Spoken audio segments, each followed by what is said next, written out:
Hello, everyone, and welcome to the GFAX Draft. Vasquez here, along with Milk and Gooder, Soup and Sean behind the scenes, as we have an action-packed night full of what should honestly be some twists and turns, and hopefully some great teams being constructed here. Milk, Gooder, how you guys doing today? I'm doing great. It's been a long day for me, but I'm finally ready to start this draft. Yeah, I've been racking my brain trying to figure out who is gonna go where. You know, made several attempts at making mock drafts and I gave up on most of them because this is probably the deepest pool of talent that we've had.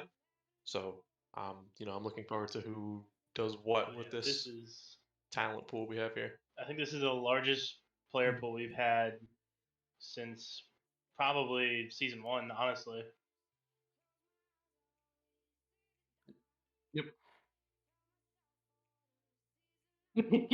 As soon as I give it empowered, if I can say it.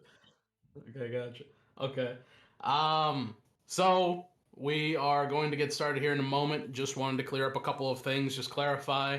So this will be a 9-round draft. We've got 6 starter rounds. We've got 3 rounds for subs. It gives us 9 people drafted per team total. In addition to that, we will of course have undrafted free agents. These undrafted free agents are going to work a little bit differently than in the past. With the NGL, we kind of had a couple of rules about free agency and whatnot.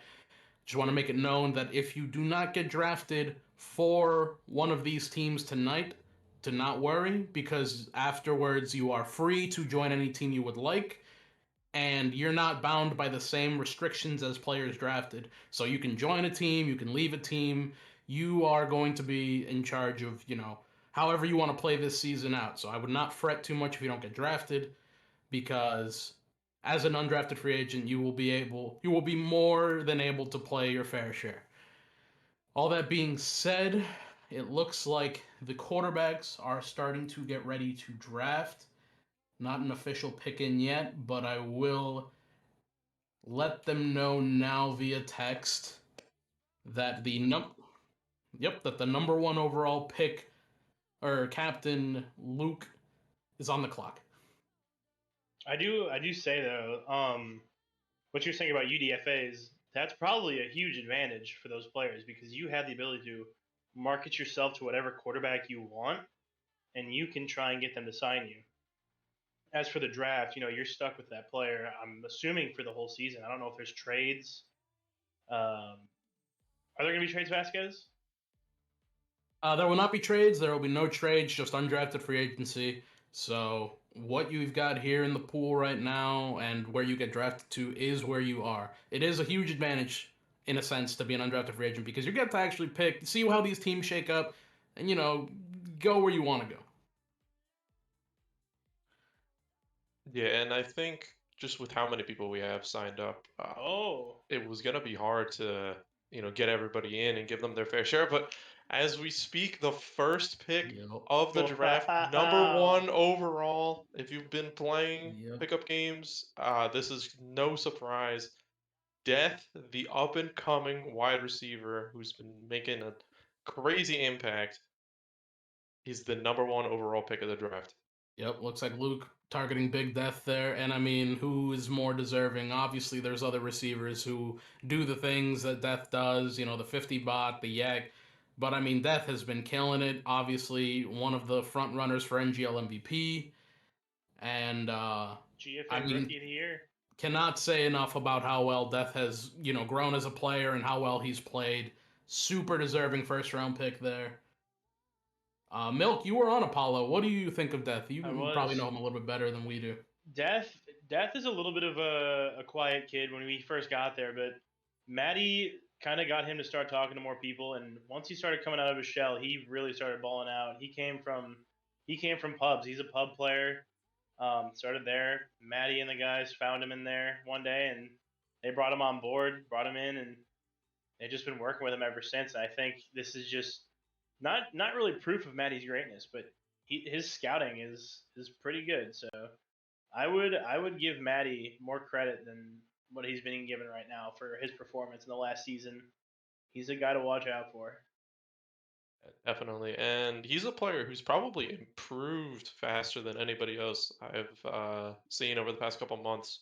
I mean, I took like I want to say I took a long break, came back for a little bit, saw Death, who like was a completely new player to me, and at the time he was okay. He was definitely on the above average side of the spectrum, but Yeah. I took another break. I come back and suddenly he's like top 3, and he's making arguments for himself to be the number 1 receiver in the Yeah. game. I mean, the comparisons to Deadpool or to Dootman, excuse me, are very adequate. I think he's shown time and time again that he's got the ability to make those picks. With the second overall pick, it looks like Cincinnati has drafted Humble, obviously Dingo's teammate in the GFA for a long time. And I mean, I'm gonna let you guys talk because I cannot say enough good things about Humble, to be honest with you. Yeah, Humble. How long now do you think he's been the best lineman to touch this game? Because I don't remember who it even was before him at this point. It's been what, at least a year? I mean, I can tell you safely that he was on Owl's radar in terms of like elite line talent back in PSI. In PSI, obviously our line was Gundozer, Darius, Icy, Marrero, Alto. Like we had a lot of good linemen, and they said that the line that they thought was the one that was going to give them the most trouble was that Comets line back when Comets was very underrated. Obviously, that line, Huck 2, Rats, Humble, ends up becoming, somewhat famous or infamous. But Humble's always, he's been that linchpin, and he's had an argument for best player at that position for almost since his GFA debut. He is pretty much that guy. He can block well. He rushes the passer. He coordinates the line effort. He is that guy. Yeah, very cerebral. If I had to come up with a buzzword, definitely puts a lot of thought into how to get an advantage on both D line and O line, and he executes very well. And you can't really ask for much more than that. Was excuse me. As we're closing in on 20 seconds remaining until this next pick, I feel like the best options for Itachi here are very, very broad. He's got wide receivers, he's got linemen, he's got some flex players that he can choose from. So a third overall pick here, and this is a snake draft, so he's going to end up with... Oh, there it is. Oh! The third overall pick is in, and it is Anki, another lineman, Anki, of course, of Title and Fear fame. Yeah, and I'd say when Humble was gone, the best lineman definitely has to go to Anki. I mean, we've seen what he does on the Title line. Now a GFA champion. I mean, he is somebody that I've played with for a long time, and I can't praise him enough. And speaking of old duos or old teammates, Itachi and Anki go back a far ways, back to Sewer Gators before the PSI, season 1 on Fear together. These guys have played together before, and I think it's been a little while since they've been on the same team, but I'd like to see these two reunite, and I think it's a good pick for a new quarterback in a sense. Itachi, he's thrown some good passes throughout his career, but now is a chance for him to step up into the actual quarterback position for a whole season. And now we can see him flourish, especially with a great lineman in his hands. Yeah.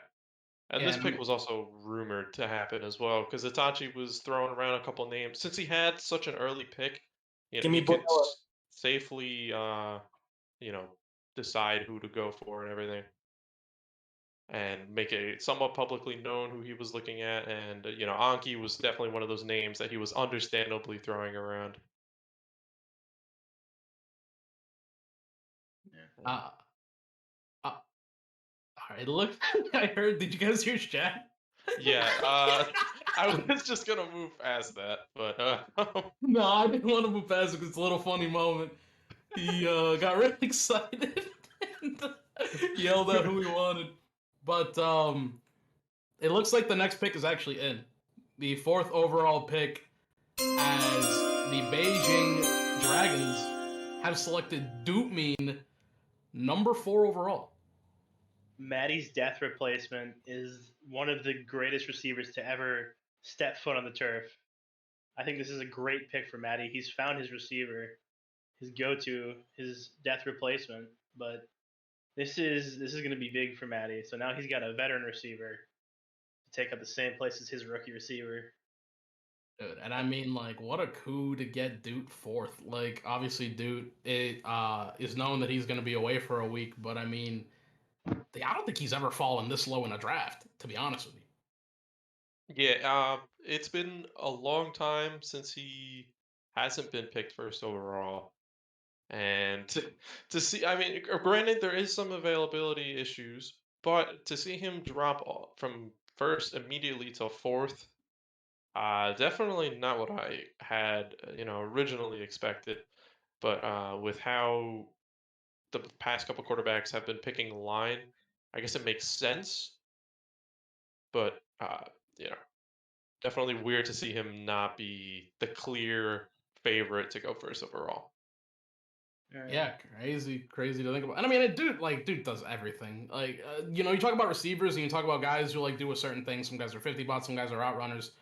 Dude's got the yak, he's got the route running, he's got the defense. I mean, like, he's come a long way. I think a lot of people kind of only know him for his 50 ability because when he first came up, that was all he did was like 50. But dude, he is like, you want to talk about guys who are like that guy? Like, Humble is that guy at line along with Anki, but like, dude has been that guy for a while now. Crazy player. Yeah. And good vibes too. And I think it'll be up to Death and Sparks and Shrek and Vanilla probably. Those are going to be the few guys who are going to look to take up that spot, especially with Duke being gone for the first couple of weeks, to maybe try and establish themselves as the new number 1. But as I'm saying that, the pick does come in. Yeah, it looks like the pick is in, and MVP has taken Big Sparks from Title at number 5 overall. Sparks, another crazy receiver talent, and I mean, I don't get to face off with him too much. I'm in the running back trenches. Gooder, what do you have to say about Sparks? Well, him and I lately been a little bit of beef, but I got to give credit where credit is due. He's top 5 receiver in the game, and he has been for at least the past few months.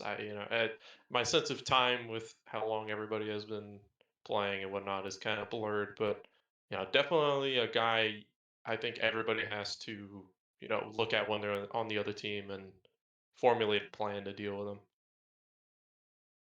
And yeah, I a mean, very deserving pick there. And to carry on that, not to beat a dead horse on COVID, but that was like that whole time frame of 2020 to now just feels like it was 1 year. Like it's just so condensed. It felt like it was just such a short time, but people, a lot of people in this draft have been playing since, late 2020, and to come back now almost at that same time, we're almost 2 years from the game's release. So some people have a lot of time in on this game, and it's good to see a lot of veterans coming back for this who haven't really seen a lot of play for a while. But Sparks is one of the better players to come around in the last year. He's a great receiver. Like there's not much more I can say about him other than just being a great center receiver for a great standout team, and he's been able to carry his weight all throughout last season. I think speaking of wide receivers, I do have a prediction for this next pick. If I'm allowed to say what my prediction is. Yeah, go for it. But he did come in here and say something earlier. So as this pick is coming in, Milk, what do you? Oh, here it is. So for anybody who heard Shaq on his phone, did in fact say that he was selecting Vanilla X with Poppy Shrek still on the board. That was gonna be my prediction. Was Poppy Shrek? And So I think perhaps after seeing success in the NGL with Poppy Shrek, Shaq, seeing potential in somebody else and just looking to take up a different avenue. I mean, Vanilla, when he was active, was, you know, in talks as the best player in the game because not only was he definitively at least the second best receiver, but he was also making strides at quarterback. And unfortunately for him, didn't see quite as much success there. But I mean, his movement is almost unmatched. You can count the players who have such precise like ability to get extra yards on a play Yeah. on your hand. You got him, JBX, and question marks after that. Really, maybe Magician, but Vanilla would turn things that looked like just clear tackles into 10+ yard gains, and he still does that today. I mean, and to throw it back to when I had a brief stint on the team known as Red Clover. Bond was there briefly, and I saw him turn some of the most unbelievable runs into touchdowns. Like I have seen him take on a wall of 5 tacklers, make them all miss, and run it in. Like talking about him playing and watching him play are like the most separate things. Like you can describe what happens, but when you see it happen for yourself, like there's nothing that can describe it like accurately. It's just insane. And the next pick is actually already in. Coming in from Goon Squad, the number 7 overall pick, a bit of a surprise here. We've got Tree Fitty, aka Amaranth Simp 27, aka Dion Sandals, the center nose tackle. And he's also with us here in the booth. Dion, number 7 overall. All right. First off, that's the best $25 I've ever spent. So let's start there. Second off, yeah, Trizzy had kind of hinted at it, and I'm glad. I told him, I was like, hey man, you take me, I'm gonna make sure that you're chilling, and we're gonna win this thing. So I'm gonna stick by that. Yeah. And did you, before Trizzy had hinted at anything, what did you see yourself going this early? Because I know most mock drafts had you going maybe like at the end of the first. I was thinking gun or days, to be honest, but I'm happy where I'm at. Yeah, let me just say that, like, I know that everyone has already said it. Everyone's, proverbially on your meat, about it. But dude, you've gotten so much better in the past like year or so. Like, it's crazy watching like Blizzard Kingsman Dion versus like Goon Squad Dion. Like, you are like a force right now. I mean, we all saw it in the NGL. You led the league in sacks by like 1,000,000. GFA, obviously, you were near the top of the leaderboards. Like, what do you sort of attribute that rapid, like, meteoric rise almost to? Really, I would say just more trust in my tackles. Doesn't matter who we get, just communicate with them, communicate with Trizzy, figure out what is it that he's gonna need and what is it that they're gonna need. And I did it on Goon Squad, did it in the NGL, and we're gonna do it here. Just at the end of the day, it's just team play. So I'm pretty excited for this season. I think we're gonna do some good things. Okay. Well, obviously, nice having you here in the booth with us. Gooder, Milk, do you guys have any questions for Dion or any comments on the pick? I mean, this is kind of a bombshell. Yeah, I just want to say, as we get this next pick in, I think I got to echo what Vasquez said here. Very happy to see the improvements that you've made. And Magician here going Quan in the first round. Okay. All right. Definitely a pick that people knew that Quan was going to be targeted by Meg, but I have to say, Quan did put the team on his back for NXT. There's something to that. He did leave in the middle of game 2, and his team still went on to win. He had something personal come up, I was told, which was unfortunate. But he did come back, and he clutched up that finals game against Apollo. That was one of the most incredible showings by a wide receiver in any format I've ever seen. Like, he really did just pull the team with him. And that man has charisma shooting through the roof. Like, he can motivate you no matter how you're feeling. Yeah, and I think a lot of people saw him falling to the second round. I think Magician, though, recognizing that Days is, somebody who likes to draft people that she's played with, has the experience with, and Quan is one of those people. So, you know, I think perhaps afraid to let him fall and get picked by someone else. So Mag just going to show how much trust he has in his guy, going all the way or going as far as he was his first round pick for Quan. And I don't think you could really even call that a reach either. I think that's just a smart move to draft the guy that you're most comfortable with that early. And speaking of guys who are comfortable with the people they're drafting, the next pick is in, and to nobody's surprise, Gunslinger taken running back, wide receiver, quarterback, all around threat JBX in the first round. Wow. Great pick. And I mean, who could have seen this one coming? I mean, I don't think there's ever been a season where Gunslinger did not have JBX or any type of format. Maybe all the way back in 2021, the New Year's tournament from that year, where Mouse took JBX. But I mean, other than that, I mean, anytime I see Gunslinger playing, he's always going out of his way to get JBX when he's available. And that's just a chemistry pick. And Gunslinger also relying on JBX's defense to get the job done.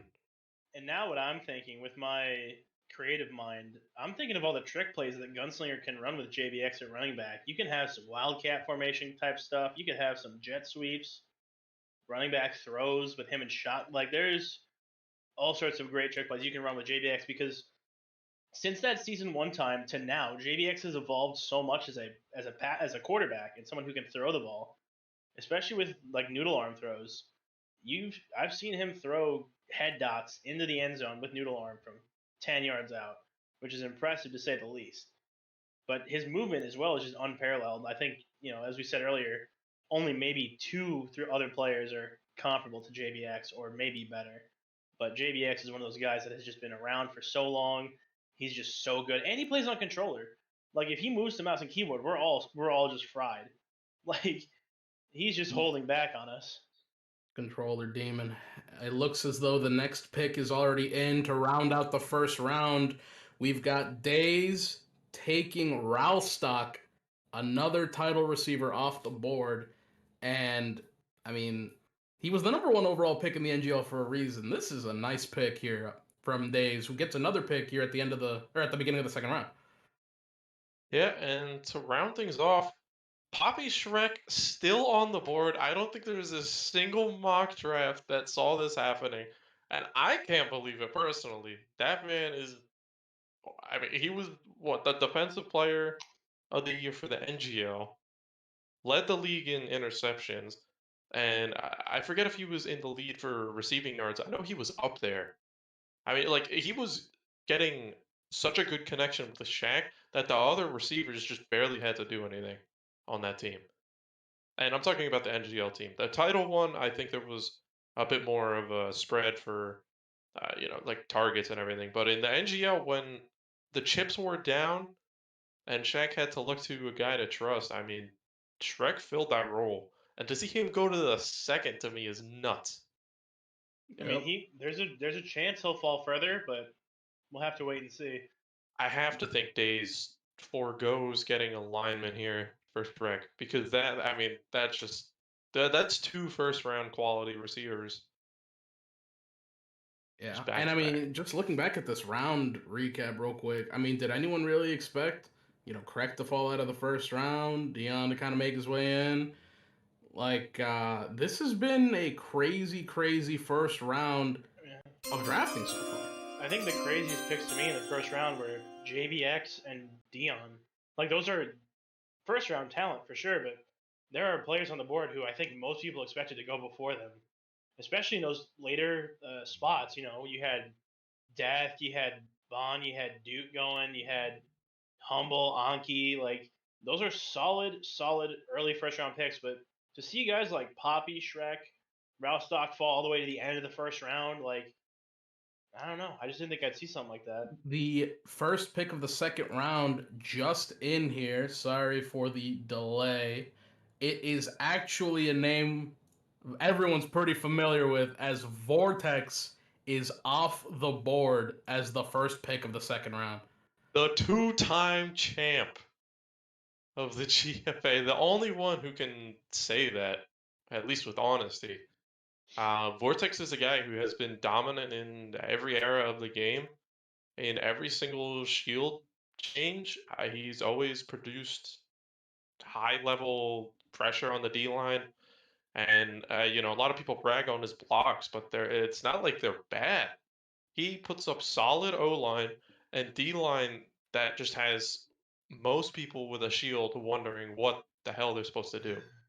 I think that Vortex is a bit of a victim of his own success. When you're the best D lineman in the game, everyone's going to look for a reason to criticize you. When your O line doesn't match your D line, there's like a bit of an, oh, okay, so he's bad at blocking. But that's just underselling how dominant he is as a D lineman.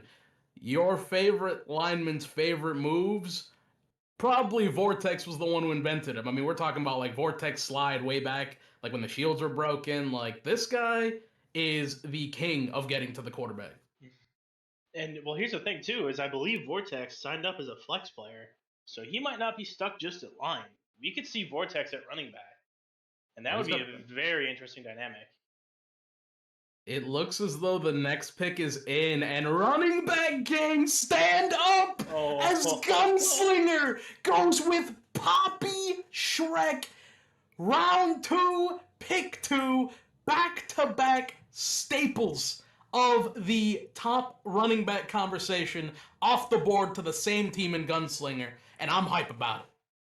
Yeah, I could personally say I've gone up against coverage with JBX and Poppy Shrek right next to each other, and it was probably the most annoying game of Gridiron I played in the past week.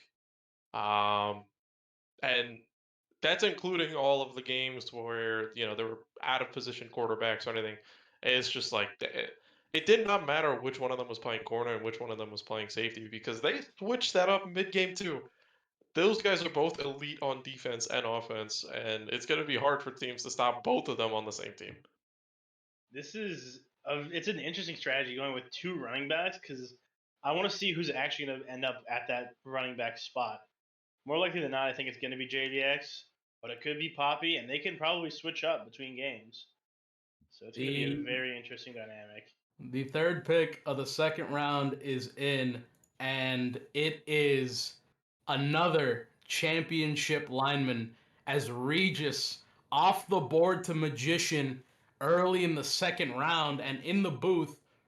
Regis, how you doing? I'm feeling great right now. What do you think of this draft so far, man? This has been kind of wild. It's been crazy. Honestly, I thought I was going to Days, but then Vortex got picked. Yeah. I was like, oh, how do you feel about where you got drafted? Oh, I love it. Mag was on my top 3 QBs I wanted to play for, and I got it. Nice. And I also expected you to go before Vortex. Just, if anything, activity being my number one, concern with Vortex. But I mean, credit to where credit's due. He has been a top lineman for a very long time. But I think you and Magician will mesh very well. He's a run-heavy quarterback, and you can do it on both sides of the line. And I have you played much with Mag before? Oh, of course. And how has that gone for you? I love it. He's super easy to block for.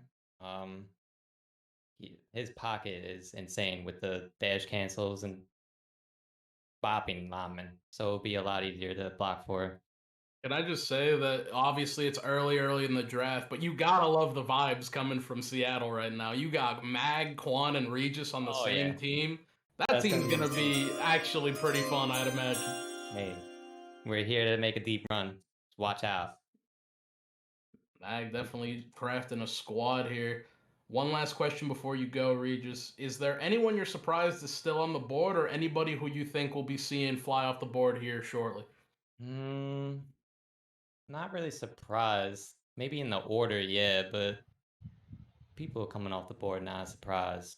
Coming up, I mean, of course, I have to shout out my two boys, Rasp and Az. Of course.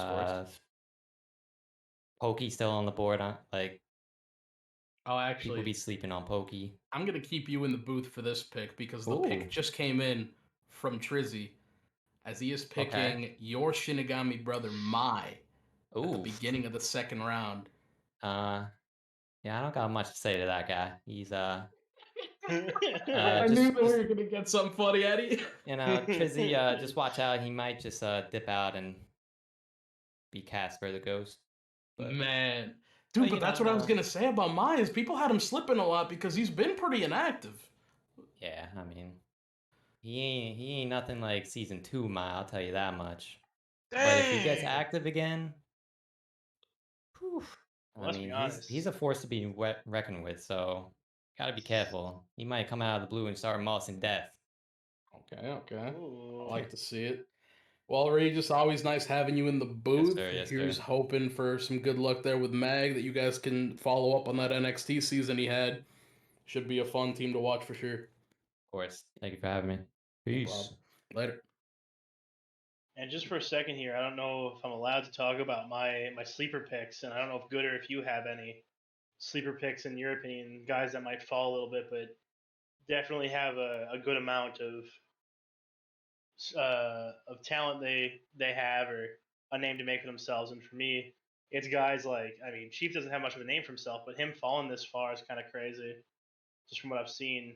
Another wide receiver I feel like is Connor, who's kind of made a name for himself recently, and I want to see him go kind of high. The next pick actually just came in, and it's a bit of not predictable, but I think a lot of people saw this. Shaq picking up his sort of centerpiece lineman Cheesecake here, middle of the second round. I see what you did there, calling him the centerpiece, because he is the former title center, the man in the middle of that line. He's a motivator. Oh, yeah, for sure. He's like a foundational piece. Having played with Cheese on War Machines, man, he makes the call-outs. He's a big part of the vibes, and, of course, that center spot's so important now with all these crazy, center nose tackles in the draft. Definitely a super quality pick. I think people always get surprised when they see Cheese get drafted really high, but, I mean, there's a reason that a lot of quarterbacks value him so highly. He is a great player. He's a great guy, too. I played with him back in the day. Again, another guy who was on Sewer Gators and Fear way back in the day. I mean, when I had the chance to play with him, he's just one of the nicest guys you can ever ask to have on a team. He's always supportive. He's always there. If you mess up, he'll let you know, but he won't be in your ear about it. He'll correct you. He'll steer you on the right path, and he'll get you going. For sure. Yeah, Cheesecake, a man of high praise in my book. Definitely, I think even with how high he went, slightly underrated. Probably the center. I played with him the longest out of any center I've played with, so definitely a bit of bias, but that guy is one of the best linemen I've ever played with. Well, I think the thing about him is that he's not a typical sort of center nose that gets a lot of praise. Like, you talk about, we think of center nose tackles that, like, are usually in the sort of public sphere. Think about, like, Yuli, Dion, Jadarius before, like, all these, like, hyper-aggressive nose tackles, like a T-Craft. But Cheese isn't like that, He's very focused on, like, his O-line and on contain. He enables the people around him. He's a guy who's like an elevator, He makes all the guys around him better. But, like, that's kind of what you need at line, You need that guy who's going to be this sort of middle piece and just coordinate everything else. Yeah. And the next pick actually just came in a little late, as MVP taking Resp in the second round. Wow. I don't think I saw anybody taking. I don't think anybody saw Resp going in the second round, but I mean, obviously, over Az. Solid pick. He's back at his computer, so he's not on that trackpad no more. He's back on mouse and keyboard, so he might be a menace. Oh man. Over Az? I'm starting to get messages from people who are just kind of freaking out about the Resp pick. Definitely a controversial one. I think everyone's got a strong opinion on Resp, not only just like him and his like personality, but like his content. He's definitely somebody who like tries to push a lot of buttons, but I don't think there's any denying a lot of talent in Resp, both on the line and he's been known to catch the ball here and there. Yeah, I mean, I think his personality, he has a strong personality, and it either makes people, like him a lot, and especially teammates. I think if you're on his team, he'll boost the emotion of the locker room. But I think as you said, he pushes a lot of buttons. Yeah. And I think that subtracts from a lot of people's opinion of him. And Definitely not gonna, do poorly here. But I think perhaps over maybe some of the other people on the board that MVP has chemistry with.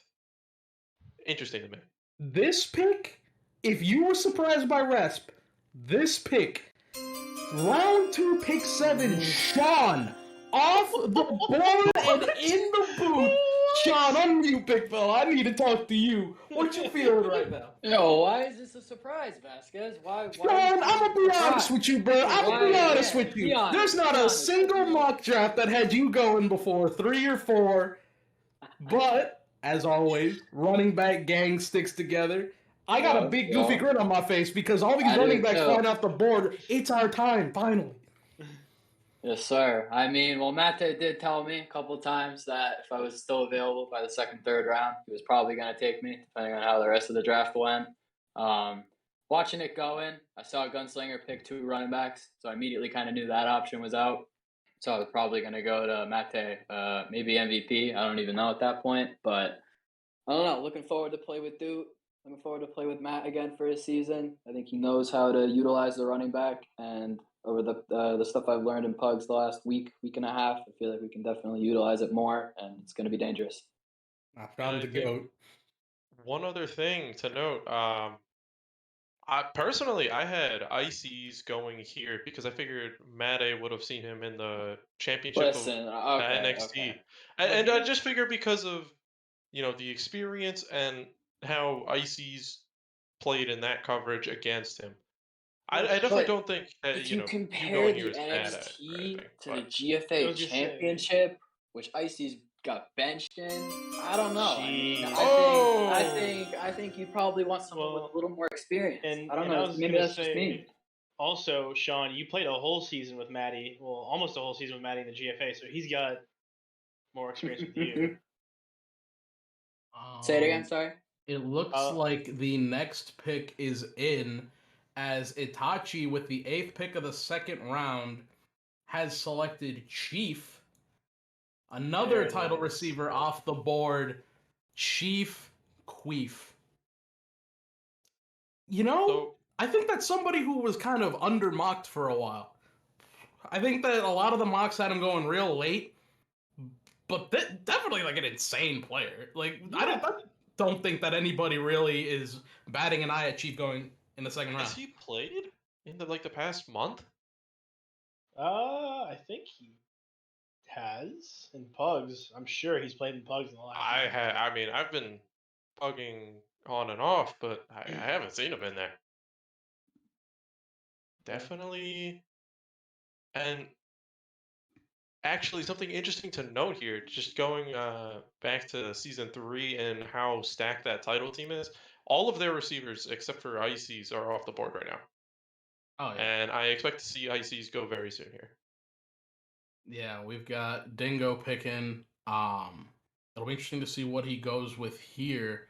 No, it will not, because we have the pick in already. Dingo taking Ulysses. Ooh. Round 2, pick 9, and let me just tell you, I love Yuli, man. He is a great guy. He plays a good center nose tackle. He plays a good edge. He plays a good Valorant. I was about to say that. And he's just a great guy, man. He brings the vibes up. He's, another one of these guys who really motivates his team. I think that this is an amazing pick. I think that it just goes to show how deep this draft is, that you can get a guy like Yuli, who, was a defensive player of the year in the GFA, end of the second round. Yeah, and Dingo's draft strategy here, I mean, I've seen it in a few mocks. Line heavy. Dingo is a quarterback who extends plays. And I think just to, especially to help with some of the shaking off of some of the rust, he's going to need that good line. But I think he can make any set of receivers work so long as he has time to do what he wants to do in the pocket. And Humble and Yuli are definitely two great additions to that line to help him achieve that. Definitely a team that's taking on its moniker, as this is looking like a gritty team with 2 linemen, first 2 picks. But the pick is in from Luke, and it is Jax. Round 2, pick 10, big Jax, who had a great season in the GFA and in the NGL. Maybe someone was a little slept on, paired with Death here now for Luke's vibe. I think that's a huge pick. Like, I don't think anybody had Kenny going this early, let alone, end of the second round. Like, he deserves it. Like, he's put in the work all last season, NGL. Like, he's been putting the work day in, day out, pugging, playing in scrims. This is well deserved, but I don't think anybody saw this coming at all. It was in the mock draft that they did yesterday on GFA Live. Maybe Loba knows something we don't, but I mean, he did have Kenny being Luke's second pick. I think a couple people I heard saying things about that, like, oh well, he can get Kenny later.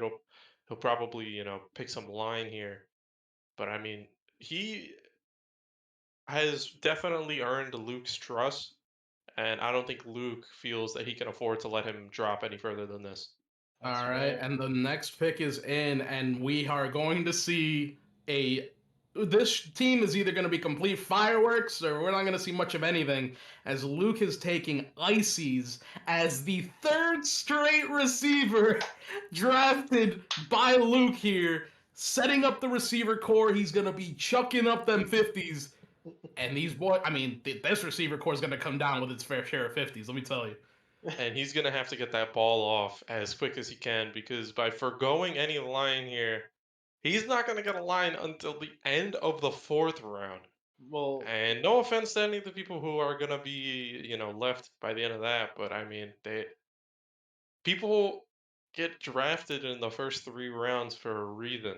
They do something really well, and a lot of them are going to be able to get pressure that I think some of the later picks, maybe have some struggles dealing with. I mean, Luke is, I think, putting himself in a position, boom or bust. There's probably not going to be any in between. Man, I mean, now that the S key nerf is kind of starting to work, I wonder how effective Luke is going to be without a strong line. He's banking on the wide receivers though, and with the way Luke throws the ball in general, all his receivers got to know is how to read spot on moon balls and come for those short comebacks, because Luke's game, as cut and dry as it is, it works. That man has made deep playoff runs on a very simple playbook, and no one can stop it until 2-3 rounds in, just because he's figured out a way to make it work to his style. We've got the pick in from Dingo, and it's another doozy as he's taking big record. Record, obviously, another Rat Pack, GF sort of do-it-all receiver. And, I mean, if you got Record in the 3rd round, that's value. Yeah. Record, perhaps still shaking off a little bit of rust, but he's already in pickup games making big impact in a lot of the games that he gets drafted in. 3rd round, if he plays up to his full potential and plays at his peak, he's going to be able to contest those 1st round guys like it's no problem. We will have Record in the booth a little bit later, as the next pick is already in. Itachi has been making these picks really fast. He is picking Shinigami, center nose tackle, and GFA champion as Eaton Season, who joins us in the booth as. How you doing, bro? What's going on? Man, what a draft. Dude, This we're seeing a has lot been of shinny crazy. people just flying off the board. How you feel about some of these picks so far? I mean, some of them are definitely warranted. Like, I mean, a lot of people can put time into this game and be really good, and a lot of people deserve how high they got drafted. Now you get a chance to play next to Anki. I mean, this line is looking pretty crazy. Yeah, I gotta dip my toes in the water to see if their Anki is better than Regis and Vortex. Okay. Gotta dip the toes in. Man, it's nuts. I wanted to ask you specifically because you have your strong takes on this. People are saying a lot about this center nose tackle class. Like there are a lot of center nose tackles. This draft goes pretty deep at center. What do you have to say about a lot of these sort of, I don't want to say up and comers, but like, people who have raised their draft stock significantly recently, like a Hippie, a T-Craft, a Spork. I mean, even like you said earlier, even Dion has showed out the past couple. I mean, in the NGL he went crazy, and GFA he has exponentially gotten better. Hippie is exponentially getting better. T-Craft is getting better. I mean, Spork. Everyone sleeps on Spork, but I promise you, just wait. Spork is starting to use spin moves, and she's gotten me multiple times on it to where it made me look stupid. And I'm glad that you're in the booth here as the next pick has come in, and it's T-Craft off the board to Mate. Oh, Terrence. All right. Do you have any insight on Terrence Craft to give us? Terrence, boy, he's a character. That's what I'll put it at. He is a heck of a character. Kid has definitely increased his draft stock over the past 6 months. He has been grinding in pugs, and he has put in the hours to actually pretty much show why he should be drafted there. 100%. I think there was a game I casted. I think it was the NXT Championship, if I'm not wrong. I think he had like 9 sacks or something. I could be mistaken on the game that I was casting a specific, but I know for a fact he had 9 sacks in a single game. No, And if you give him one thing that he can abuse, he will abuse it and change it up so slightly that no matter what small thing you try to change to stop it, he's already one step ahead of you to just keep going around you. Yeah, I did play with him a while back because I have a feeling the next pick is going to come in here. So I'll save my T-Craft comments for a minute here. The next pick is in, and before we get you out of the booth, as just one last thing, when you hear of MVP and Pokey, what do you think? As Pokey off the board here, round 3, pick 5. I remember yesterday during a mock draft, I got told that certain people wouldn't be picked to MVP. That's crazy. I was right. That's crazy. I got so much slander yesterday for this. I mean, they have the connection. I mean, you have Sparks on one side, you have Pokey on the other. It's gonna be that's a deadly trio. That is a deadly trio. Yeah, but all these teams looking elite right now, but there's just so much talent. I mean, like, it's just insane. It's a deep board. It is a deep board. All right, as always, nice having you here in the booth. Hope to hear from you during some league games, maybe. Put up a couple performances, get you in the booth for some, hopefully, game MVP interviews. Always. Good talking to y'all. Later. No, what were you going to say about T-Craft? Because I know that you are more familiar with him than us in the booth. Sorry for cutting you off. No, you're good. When I came back after a very long hiatus, one of the first teams that came in and took me in was a team known as Error 404, now currently known as Trojans. 404 at the time, it was Lindo, it was G Dillon, it was Ben Bangers, aka Darth Maul from Darkside, T-Craft. It was some grit on that team, and I had a fun time on that team. There was a lot of good personality. It was just fun. And T-Craft every night was there. He was having a good time, and he was just balling out as hard as he could. And he's proved that his workout regimen has paid off in the long run. This pick off the board as Shaq is selecting title great DP Big Deadpool in the 3rd round. And I brought this pick up to a few people, and they told me that it wasn't going to happen. They told me that Shaq didn't mesh well enough with DP for this pick to happen. Oh, I mean, well, that's guess just what? Ridiculous. That's so ridiculous.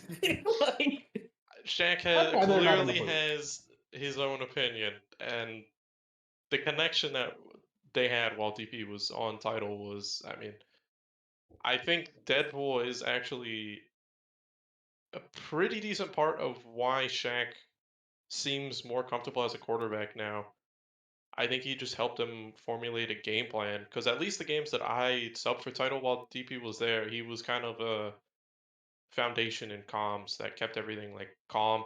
And when he left, Shaq really filled those shoes all by himself. And you know, to now have that duo back with Shaq as a very complete quarterback, I don't know. That's going to be very hard to stop. Yeah.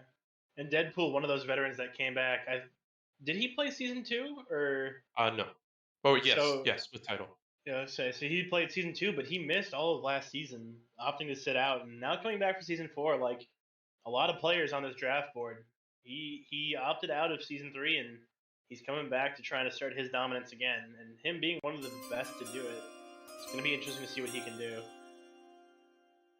Looks like the pick might be in here. I'll see if Vasquez is. Yeah, so Trizzy here already having Trifidi Mai and another amazing receiver returning to the game, Camden. Oh. Arguably top 3 for a certain time period. Another part of that K9 roster that just made a lot of teams angry with just how good they were. Cam is, if he gets back to the level that he was at, 3rd round is such a steal. And I'm just making sure this is Cam wide receiver, not Cam Newton's Yeah. laptop. Okay. So Cam Newton's laptop, the former quarterback, is in the line pool. Yeah. I just the name colors don't show up on the draft board for me here, so I can't. I'll show. Yeah. I should probably have that open on my sidebar. Whoops.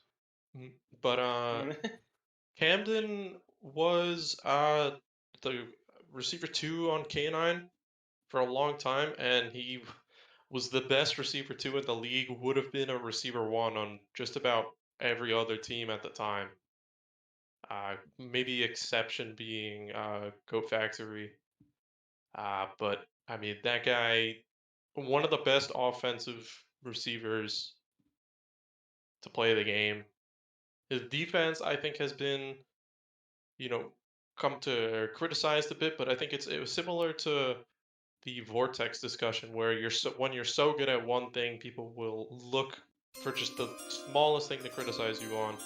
And Camden's defense has been good after that. As another pick is in here, Magician gonna select Chewy in the 3rd round. And what a glow up, right? Like, Chewy has kind of been out of the scene for so long, and he came back. I mean, he's been pretty good in pugs. Yeah, Chewy, another returning player, also from that K9 roster. And, I mean, he's been solid. There isn't really much to, rag on in his game. Definitely not, the flashiest lineman, but he's doing something right, because he gets picked pretty much every pickup game.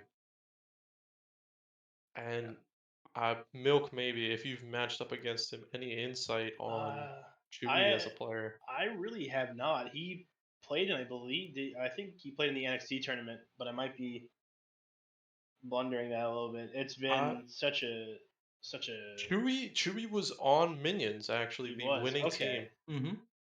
There's been such a whirlwind of events in the last couple of weeks. Everything's just sort of spinning around in my head still. But at the very least, Chewy comes back and is part of the winning team of the NXT tournament. So somebody I think some of the newer players don't know too much about. And that could play to his advantage a bit if some of the other linemen, like maybe somebody like T-Craft or Sushi, who are just newer up and coming guys, see his name and don't really know what to expect. Now, speaking of picks that are kind of a little... We've got a great pick here from Gud, and I'm so excited for it. We've got Cam Newton's laptop Let's go! off the board at the end of the 3rd, and I just cannot absolutely say how happy I am that Cam has moved a line, and not only moved a line where he's actually chilling and having a lot of fun, but he's moved a line and become an elite lineman. He is genuinely good. He's Yeah. the first lineman to go to this team. Yeah, I And mean that's still the third round. I mean, Cam, that's the first quarterback I ever played under, like as a lineman on a team, like, and just seeing him move to that position and thriving the way he is just, it makes me happy. Like he deserves all the success he gets. He's a great guy all around. Everything he touches turns to gold. It feels like, except Yeah, for I maybe mean- Kingsman. Except Kingsman, yeah. I mean, Yeah. Cam is just like he is somebody you can slot in at line or at quarterback, and he is just so good for team morale. He always knows the right thing to say. He's always super amped about everything. His comms are, clear, concise, but also energetic. Like Cam can make any team better at any position that doesn't involve catching the ball. At any position that doesn't involve catching the ball, Cam can make any team better. Which is funny because his brother's dude, obviously. Yeah. But and you know what's crazy about this pick is Gunn has said that he wanted somebody who could flex the quarterback if needed in case of any, hijinks because of his work. And Cam is that guy. Cam stepped in for an NGL game and performed beautifully. This is an amazing pick by Gunn, and I'm honestly kicking myself that I didn't see it coming. He's also got JBX, so he's got two quarterbacks that can step him in if needed. That's And with that, the pick is in from Days. Yep. It is Big Seb coming off the board here at the end of the third. And to round this out, Seb, I think where he went, I think almost every draft board had him going to Itachi, but I don't think any of them accounted for the fact that Itachi was going to pick Chief in the second round. So him going to Days makes a lot of sense, but the picks of the round probably going to be, Trizzy with Camden and Gunslinger with Cam Newton. So both Cam names off the board in the third round. I mean, I saw Cam falling to either Itachi or Dingo in the fourth after I saw that he didn't get scooped up by either of them in the third. But Gunslinger just taking him, seeing the potential. I mean, Gunn is somebody who definitely likes to call strange coverages. And probably is going to have Cam dropping back here into a couple different zones, kind of doing a couple different things. I do want to say that we have somebody in the booth who just got drafted. It took a little bit to get here, but we got Seb joining us here, having just been picked to Days. Seb, how are you feeling about playing in this draft league without your best friend Miski? I'm ecstatic, man. Let me tell you, I'm so ecstatic. And Itachi's gonna pay for picking Chief sorry ass over me. He doesn't even play the game. Are you shitting me? Damn. Itachi, you're going down. We're not boys no more. That's crazy. That's actually a little crazy. Man, and you were somebody that I definitely saw going in the third round. I'm surprised to see like a couple. I don't know. The receivers, it's been kind of weird because a lot of it's chemistry. Have you played a lot with Days? Yeah, I have. And honestly, that's like one of the QBs I was hoping to get drafted by besides Itachi. I thought the whole time. I thought Itachi would take me early, but he didn't. It's really mind-boggling, honestly. A little bit disappointing there. A little bit disappointing. We've got the next pick in as DJK is off the board to begin the fourth round. We'll get him in the booth a little bit later. I just wanted to ask Seb. So, having seen the receivers above you, obviously you're a man of strong opinions. What is your take on the receivers that have been picked, and who is somebody that you're surprised is still there? I can't believe my eyes to see all these trash-ass washed receivers go before me, and it really just upsets me and really motivates me to get back in the lab at Vasquez. I mean, maybe they saw that you were quarterbacking a little bit. I don't know. Tachi's definitely someone who wants somebody who's like gonna grind. Maybe the quarterbacking rubbed him the wrong way. I couldn't imagine anything else. But yeah, it's the way the cookie crumbles. Before we let you go, your Seb, is there anything else you want to say to any of the other people out there about your team or about you? Anything else? Just any final remarks? Oh, my team's gonna win it all. All these other teams, they suck. I like it. Yeah, that's about it. All right. I'll make all these wash receivers pay. All right. Put their sorry ass on me. It's a wrap. All right, Seb, as always, fun having you here in the booth to hear your takes. And we'll be hearing from you hopefully this season as you hope to put up some good numbers with days. Thank you, cutie. And not to cut you off, but Gunslinger picking AK with his 4th pick. So rounding out his receiving core, he's got 2 amazing coverage pieces in Poppy Shrek and JBX, and probably the most offensive-sided receiver in AK on the board. I mean, he's just one of the best 50-years. His defense, I think, rightfully has been questioned, but when you have guys who can, sort of cover him, for lack of a better word, the offense is going to be chugging. And the defense between JBX and Poppy Shrek is already elite. I think that's a very smart pick by Gunslinger to really, make his team an all-around threat now. I think the only thing about AK that has been concerned is availability. Obviously, he got drafted in the first round of the NGL, on talent, and then could not be there as often as his team would have wanted. I would know I was on the team. But, I mean, when he's there, I mean, he's a problem. He's definitely one of those guys you have to pinpoint, you have to sort of look at and kind of plan around him. If you're trying to play defense, he's liable to go up and get it against anybody. And with just a couple seconds left here, Mag with his pick. It's easy. Easy lineman. Easy lineman. The alien receiver moved line recently off the board here, round 4, pick 3. I'm not sure how I feel about that. I mean, I've seen him play a little bit, but not enough to get a feel for where he's at. I trust Loba, and what Loba has told me is that Easy is showing flashes of becoming a great up and coming lineman. He's been able to lay the wood on a lot of good blocks or on a lot of good rushes. He's been able to get to the quarterback really well. So I mean, I believe in what I've been told, but I still got to see it to believe it first. Have you matched up with Easy at all in any pugs or anything? Have you? I have not as of yet, just because I've been busy with stuff outside of pugs. I can really only pug, maybe twice, 3 times a week if I'm lucky. But from what I've seen, what I've heard, he's been putting up some numbers. He's been making a name for himself. I mean, Easy, obviously a mechanically gifted player, was a great receiver for Alien for a long time, kind of the linchpin of that team. I have no doubt that he'll make the transition. Obviously, a very smart player, too. I think that he's definitely the kind of guy who could move to any position and do well. And, I mean, we're going to see him on his lineman journey as the next pick is in. And you want to talk about guys... you want to talk about sort of picks that are going to make people question, but also pretty happy, but at the same time, more gooder.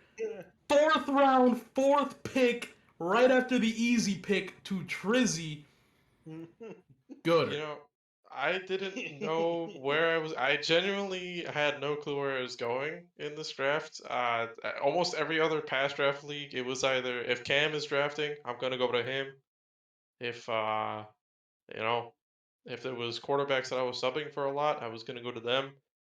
This one, I had a general idea. I was gonna go somewhere in the middle, but I'm definitely happy with the team I have around me. That's Cam, I gave him a lot of praise. Obviously a champion. Yeah. Tree Fitty, Dion, the Amaranth enjoyer. I mean, I've always likened your game a lot too, Easy. You're both sort of like route runners, smart defenders. Not necessarily like the 50 bots that everybody always sort of seems to give all the attention to, but still players who produce with every quarterback that they've been with. And, I mean, that's just such a great pick. Trizzy obviously needing sort of a smart receiver who can tell him sort of what to look for, what to eye out, because he's a little bit newer and not as confident as you would like a lot of the time. I mean, this is just like, that's a match made in heaven right there. It looks like the next pick is in. And two of my favorite people off the board back to back. We've got Shaq taking KG in the 4th round. Big Joey Z. And KG, obviously, sort of a flex lineman, can play center, can play nose tackle, can play edge. Only problem with him, obviously, has been availability, but I don't know if you guys have lined up on him or anything. I mean, I guess Milk is good to your receiver, but what are the thoughts on KG here going mid-4th? He's a menace. Like, he proves to be trouble for any rusher. Like, every time I've tried to rush KG, it's just been an absolute awful time. Like, he just bullies people. He's just really good at doing that. That's all I can really say. He's just good at what he does, and he is consistent as hell. Yeah, He 100%. pretty much anytime he gets on, it seems like there's always like a very high floor in his production. And definitely a smart pick by Shaq. I mean, he has consistency in Cheesecake and consistency in KG. So, I mean, he's going to pretty much know exactly what to expect from at least these first two pieces of his line. Mm-hmm. Yeah, KG, obviously, he takes his long breaks, but he comes back, and it's like, back like he never left. Looks like we have the next pick in from MVP, and Hippie going to MVP here. Ooh. Middle of the 4th round. Hippie was typing in chat saying, the phone's gonna ring, right? Like, of course it's gonna ring. Hippie, obviously a very, very good center nose tackle, but just another testament to how deep this draft is. This is a great pick. I am on a team with Hippie in a different league. He is a motivator. He's a great guy to have around. He's also extremely talented and good at what he does. Like, he is probably one of the better nose tackles I play with. Obviously, I've played with a lot of great nose tackles, but Hippie has proved time and time again that he's able to pick up cells. He's able to pick up, he's able to pick up leaks off of line if you put him in that situation. He can read short passes, short routes, comebacks, ins, outs, slants. Like, he's got vision. He's got high IQ. So I believe this is a great pick for MVP. Yeah, and I'm surprised he didn't go to Quan. Or not Quan, Mag. And Hippie here, how are you feeling? Oh, I'm feeling a little betrayed, a little bewildered even. I was going to ask, Hippie, how are you feeling about getting picked in the 4th? I feel like a lot of people had you going a lot higher. I don't know if, there's a little bit of disrespect on your name, or maybe they ain't seen you in pugs too much, but... There's a certain quarterback on the rafters that's a little surprised I didn't go as high either. I got some DMs. I'm gonna air them out real quick. Quan's gonna be mad at me. That man was scouting the board and looked over my name. I was supposed to be the pick. Straight up looked over me. But it's game time, bro. I got picked up. I've been waiting to line with rest for a while. We better tear some shit up. I'm just hyped. Real quick before we continue with the interview, I just want to say that Tyrone off the board here. 2, I believe that is Made. And that may be a little surprising. I think a lot of people expected Luke to take him, a little bit earlier than he took maybe Jax. But Tyrone, a very underrated lineman, a very solid lineman from Alien. Now, back to Hippie, though, real quick. So, you look at the other center nose tackles taken above you, and I know that you're a man who likes to keep score. Every time anyone brings up a center nose tackle, you kind of come with the receipts. How are you feeling about sort of where you got picked relative to the other center noses? Gotta be honest, I'm a little low. And I get it. There's some chemistry picks above me, but anytime I do go up against these guys, there's a lot of them that are, either held even to each other or I'm beating them straight up. So I'm a little surprised, but it's all right. That's fine with me.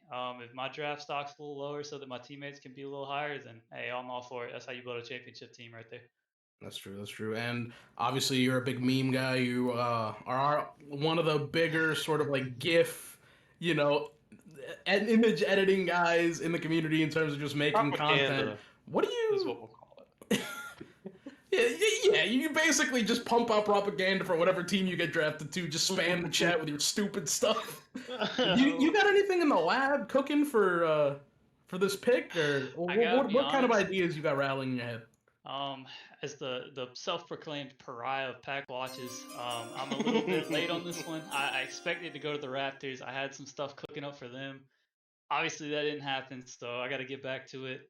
Me and Resp on the same team. You know, there's going to be some nasty artwork coming from the Roadrunners. Oh God. We're about to make it happen. So expect some gifts made by the end of the night. We've got the pick in from Itachi as he is taking Dank Lettuce here at the end of the fourth round. Honestly, That's a sleeper pick. Yeah, somebody who kind of gets slept on a lot. He put up great numbers in the NGL. You know, Current record holder for most sacks in a game, Dank Lettuce. Yeah, he is known as like a D-line specialist. I don't know if a lot of people talk about his O-line. I don't know if that's to discredit him or anything, but I haven't heard much mentioned about it. What can we say about Dank Lettuce? Hippie, do you have any insight? Milk, do you have any insight? I mean, I think you're spot on with the O-line. Like, that's one of the reasons why he kind of fell a little bit far, is that his O-line isn't up to par with his D-line quite yet, but he's getting there.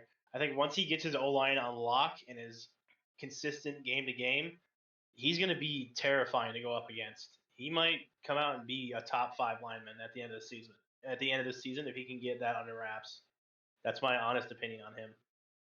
The funny thing about Dank in the NGL was that he had more safeties as a player than the rest of the league combined, which is just kind of like a fun little tidbit. Like, I don't know if it necessarily means anything, but it was something that we always talked about, was that if you got backed up to like your own end zone, Dank was going to be there. That's the thing about Dank. Like, he's a very, very aggressive pass rusher. I mean, you saw it, what is it, 16 sacks in a game? Like, he's aggressive. He knows how to get to the quarterback. And, I mean, once he gets his O-line under wraps, like I said, he might be in the conversation for top 5 line in the game at this moment. Okay. We've got the next pick in from Dingo, and it is Toxic Gamer. Another receiver who's honestly, I feel like his game is pretty similar to Records. It's a solid pick. I'd say when he's active, like one of those consistently upper echelon guys, hasn't really been in the discussion for like top 5 or anything in a long time, but he's always been a well-established receiver. He's solid. He does great things, and I think he's been able to do that consistently for a long time. So definitely a smart pick there by Dingo. Yeah, Dingo, somebody who values some, like, people who can play zones, who can kind of adjust on the fly to a lot of his stuff, his route running, or his route calls. A lot of it is like option routes and things like that. I don't know if his playstyle is going to remain the same. And Toxic fits that mold. I mean, people forget he was on a rampage in the NGL. He was setting pick records and stuff for a while. Like, definitely a really good player. It'll be interesting to see if he remains kind of away from the game. He's not been playing it too much recently, but honestly, if he can get unwatched, that's like an amazing pick. Dude, taking someone like that late it's just value. Like, there's just so many great picks in this round so far as we wait on Luke here. And his pick just in, he's picking Barry B. Mosser from Goon Squad. Let's hope he doesn't get grounded. Best in the world, Benson. Barry B. Benson off the board here at the end of the 4th in a round that had a lot of really, really good linemen taken. Yeah. Like, it didn't actually occur to me until I looked at this board. Like, this round was really, really kind of cracked. I don't know. I think Toxic, especially going to Dingo, there's a lot of picks here that make sense with the teams that they're on, like AK to Gunslinger, another one. I'm just reading chat right now. I'm sorry. Yeah, these, dude. I mean, like, it's kind of crazy how these teams are shaping up. There are a lot of really good. Well, we've seen some interesting strategies, right? Like Luke obviously going 3 receivers and then finally picking a lineman. But we're starting to see these teams take form. And I mean, so far, what do you guys think? We're halfway through the starter rounds, or a little bit past halfway. Who's looking strong right now? Definitely has to be Gunslinger's team. I mean, that is one of the best coverages that I think a draft style league has seen in a while. And defense wins championships in my book. Yeah, I mean, I think for me, Gunslinger, Shaq has had a great draft. Bond, Cheese, Deadpool, and KG. solid 4 rounds. Itachi, I mean, Itachi's got a great draft going for him as well. 2 flex players, Chief and Anki, and then you've got Az and Dank, the flex players. I mean, that's an impressive 4-round start. Like, I can't knock it. That's a really good looking team. Luke's pick is in. Beginning of the 5th round, Luke taking Grub, the flex sort of extraordinaire from title. People may have forgotten about because he really has not been on the game too much, but he is, every time he's drafted, he's performed really, really well. Yeah, he's the type of player who, I guess, similarly to Marrero, will usually go late in some of these draft tournaments, but he has a skill set where he's kind of plug and play, where like he can leak and he's a threat on leaks. He's gonna always put up a respectable amount of sacks, and he can block fairly well, and that's on like an average day. So when he has a good game, I mean, he can just take over and be one of the best linemen in the lobby. And, especially his ability to leak is very valuable in these draft formats. Yeah. It just gives those quarterbacks, so many more options and how they want to run their offense, that they can send somebody downfield from the line that they can actually, trust to catch a ball that isn't perfect. And after we... Oh, sorry. No, I was just saying, I was just agreeing. I was going to say, at the end of this round, once we get Daze's pick, I do want to talk about good players that are still left on the board, because we're over halfway through this, almost halfway through this draft. I know we are over halfway through this draft. So once we get to the end here, I do kind of just want to scan the board and just talk through some of the players that are left that have potential to show up, even as subs. Yeah, I mean, Luke's situation's a little bit interesting right now. The lineman that he's got picked, I mean, obviously going 3 receivers at the beginning is something that's going to cause maybe some concern. Speaking of things that'll cause concern, Dingo's pick is in.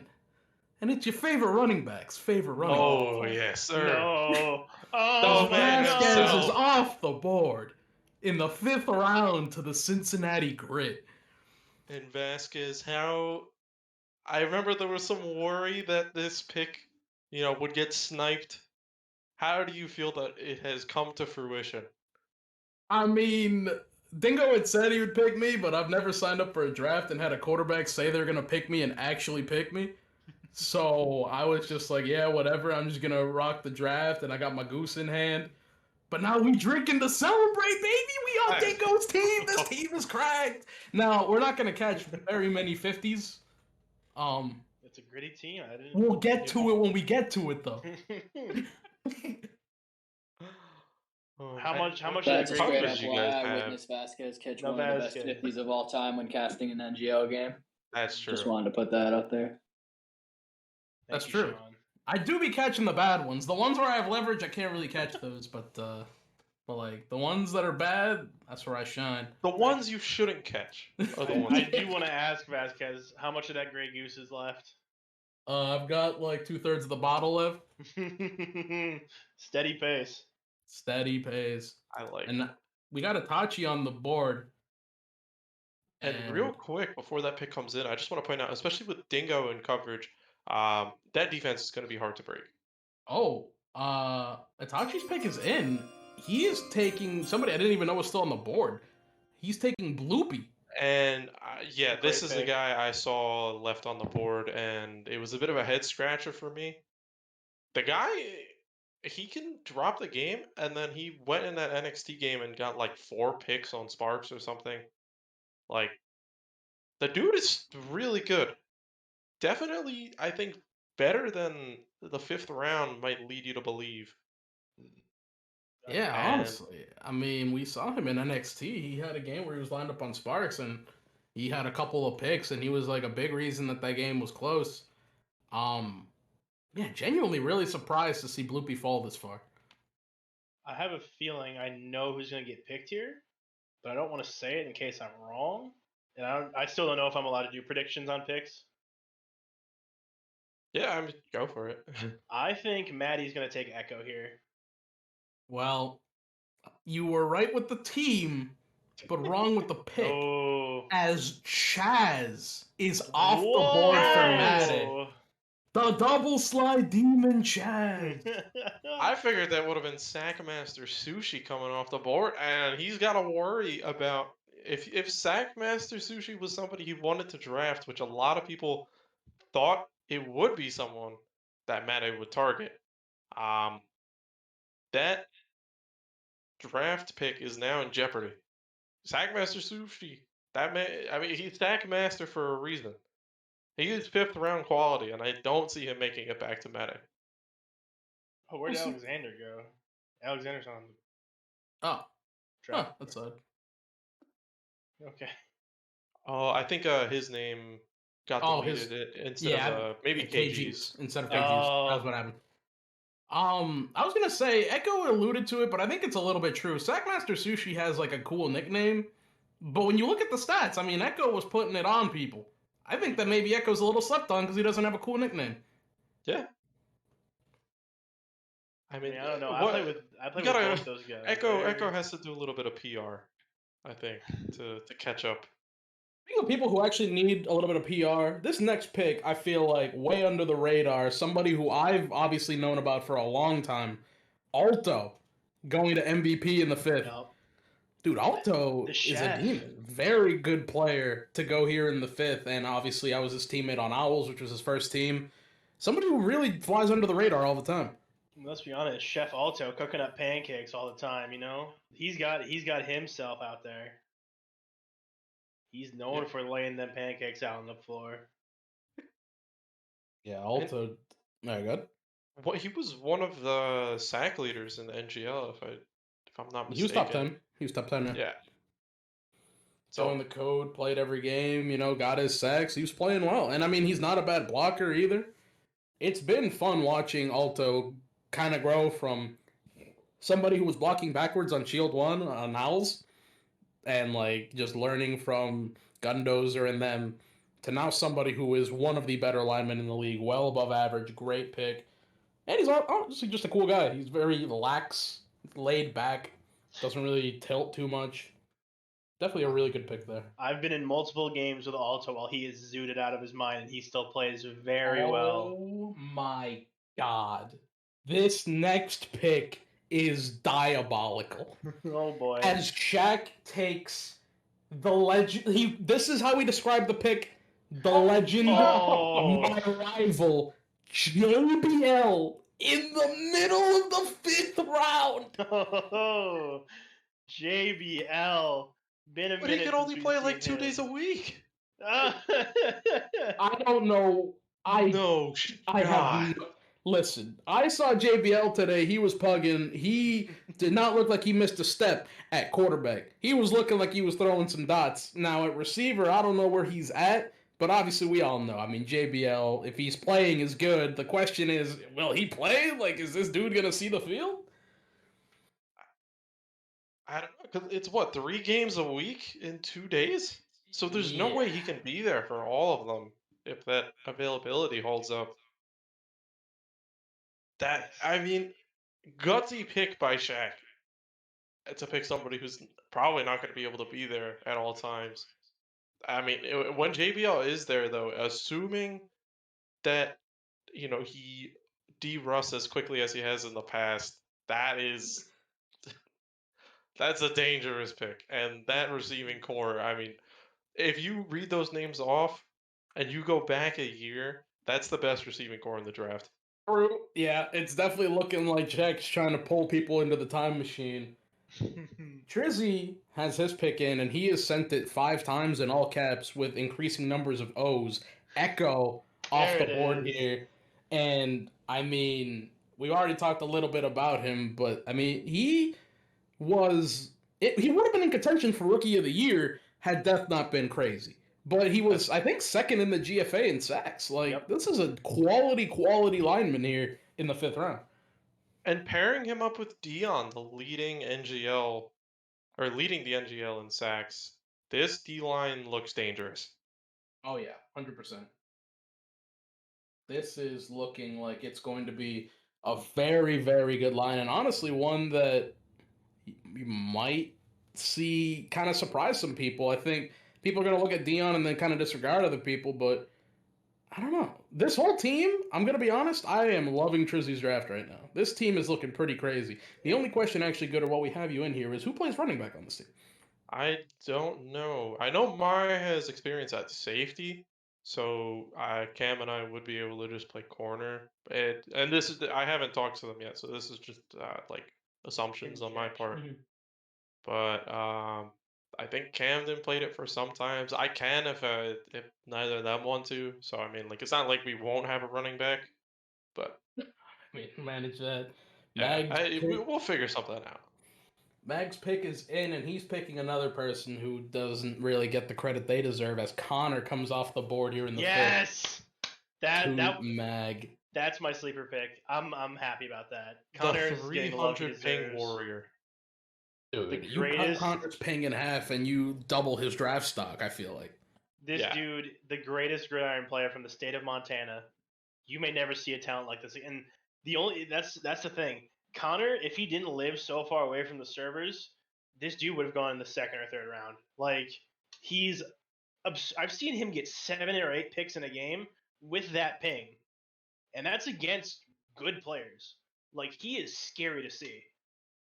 I think if there was like a gridiron LAN event, I think Connor would be the person everybody looks at, like just expecting just some godly performance.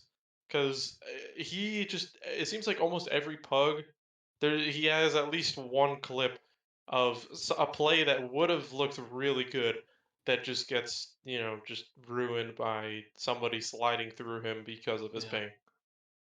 Yeah, Connor, I don't even know how he does it, because when I'm on Wi-Fi even, I feel like completely helpless. But Connor's out here nearly 200 ping, and he's putting it on people. He's putting it on people who got drafted way before him.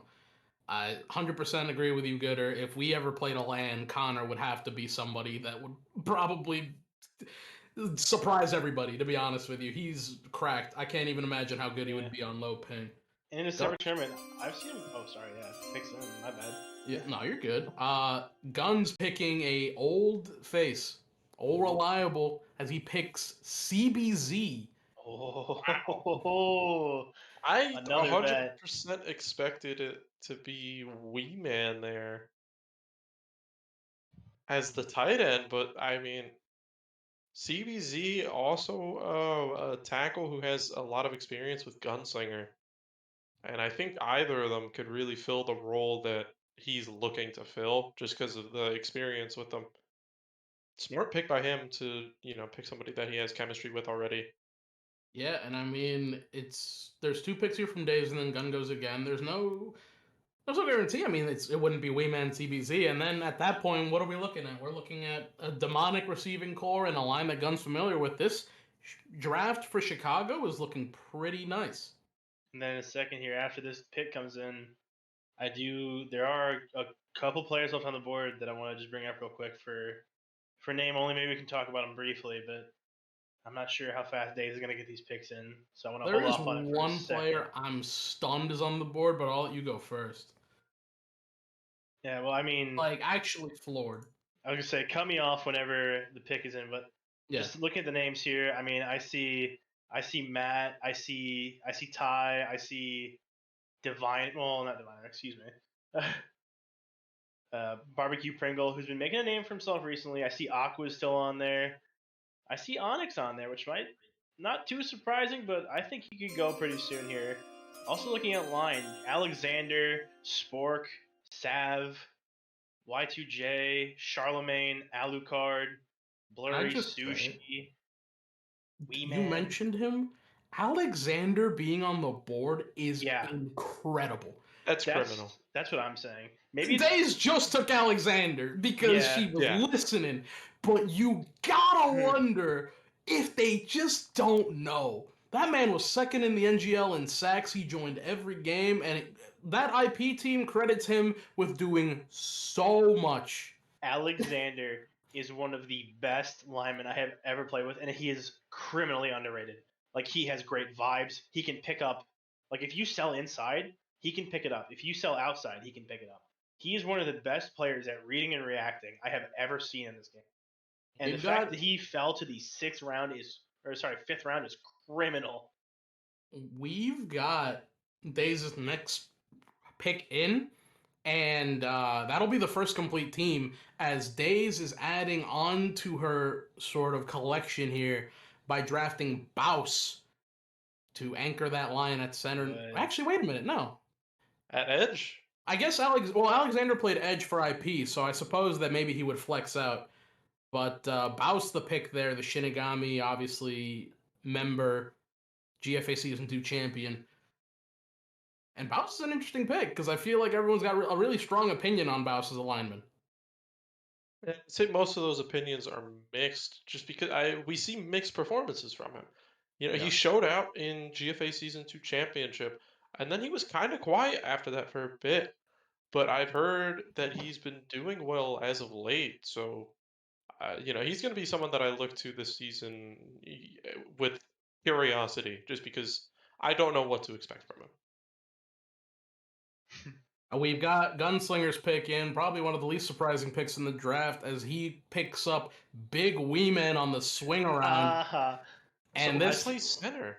Probably CBZ, because CBZ was his highlight play is him playing center and getting the push block in to win the championship in Season 1. I see. I see Wee-Man in the chat saying, I don't know why you guys expect Gun to pick me. I told you he isn't. And that was about 90 seconds ago. Wee-Man is the same person that called that smoke screening, so take of that what you will. I think at the end of the day, Gunslinger knows what the players that he's already played with are capable of, and when he sees them available in the 6th round, and he maybe doesn't know or doesn't like some of the other players on the board for what he's looking to do, he's just going to take what he knows. So, did you guys feel that? What? It's a cold. Helmet off the board, round 6, pick 3 to Mag. And I'm not sure how many people had him or Broly going in the first 6 rounds, but one of them made it out, and I am proud. Those two have been beefing for I don't even know how long in GFA General now. But Cole will be the first of the two to come off the board and can now hold that over Broly's head. Some of the shit that I have seen those two say, not even to just each other, but the shit I have seen them say has made me like physically just feel pain. Like I can't say it because some of it is it's not safe for work, but it's just like some people will know what I'm talking about when I say that. Listen, Brawley living in a cold world. He better bundle up, because he getting lapped, and I'm gonna be honest, I think a lot of people are expecting Luke to take him. Luke took 3 receivers off rip, and none of them were him. So gotta wonder, dude. And that's crazy though. He had such a crazy NXT performance. You would have thought somebody picked him up, but Dion begging Trizzy in chat for a certain player. Yeah, it'll be interesting to see if Trizzy picks him. Trizzy has not made his pick yet, by the way, so we're just all in suspense. Yeah. And then, also, to round that out, I did have a prediction that I wanted to maybe make a bet with somebody, because my last pick for Days, I expected Dogs to go off the board for Days. Yeah, I saw that coming too. In pretty much every mock I had any input on, it was always, oh, well, Days is just going to take Dogs. Just because that happens every draft tournament. Not this time, though. We have the pick in, and it is Dion maybe pleading for who he wanted successfully as Sushi, the Sackmaster Sushi pick. Sackmaster Sushi, baby. Now, this line, a little Sushi, a little Echo with Dion in the middle, this kind of a crazy line. And I can personally attest to Sushi's line ability. I'm by no means a lineman, but in the games that I have played D-line, a lot of them happen to be against Sushi. And I actually have had more trouble getting past him than some other linemen who play pugs pretty often. So him going into 6th, kind of crazy to me. And I think Trizzy is going to get a lot of value out of that pick, and I can say I'm more than happy with it. Oh my I didn't even know this person was still on the board. A little bit of disrespect here, as Shaq is taking Charlemagne. That's what I way said. in the Like 6th. that's a absolutely goated lineman. He kind of carried Rogue Warriors on his back for a while. Oh yeah, I mean That there was a long man- time where it was Charlie kind of standing among the rubble of a team that like barely existed.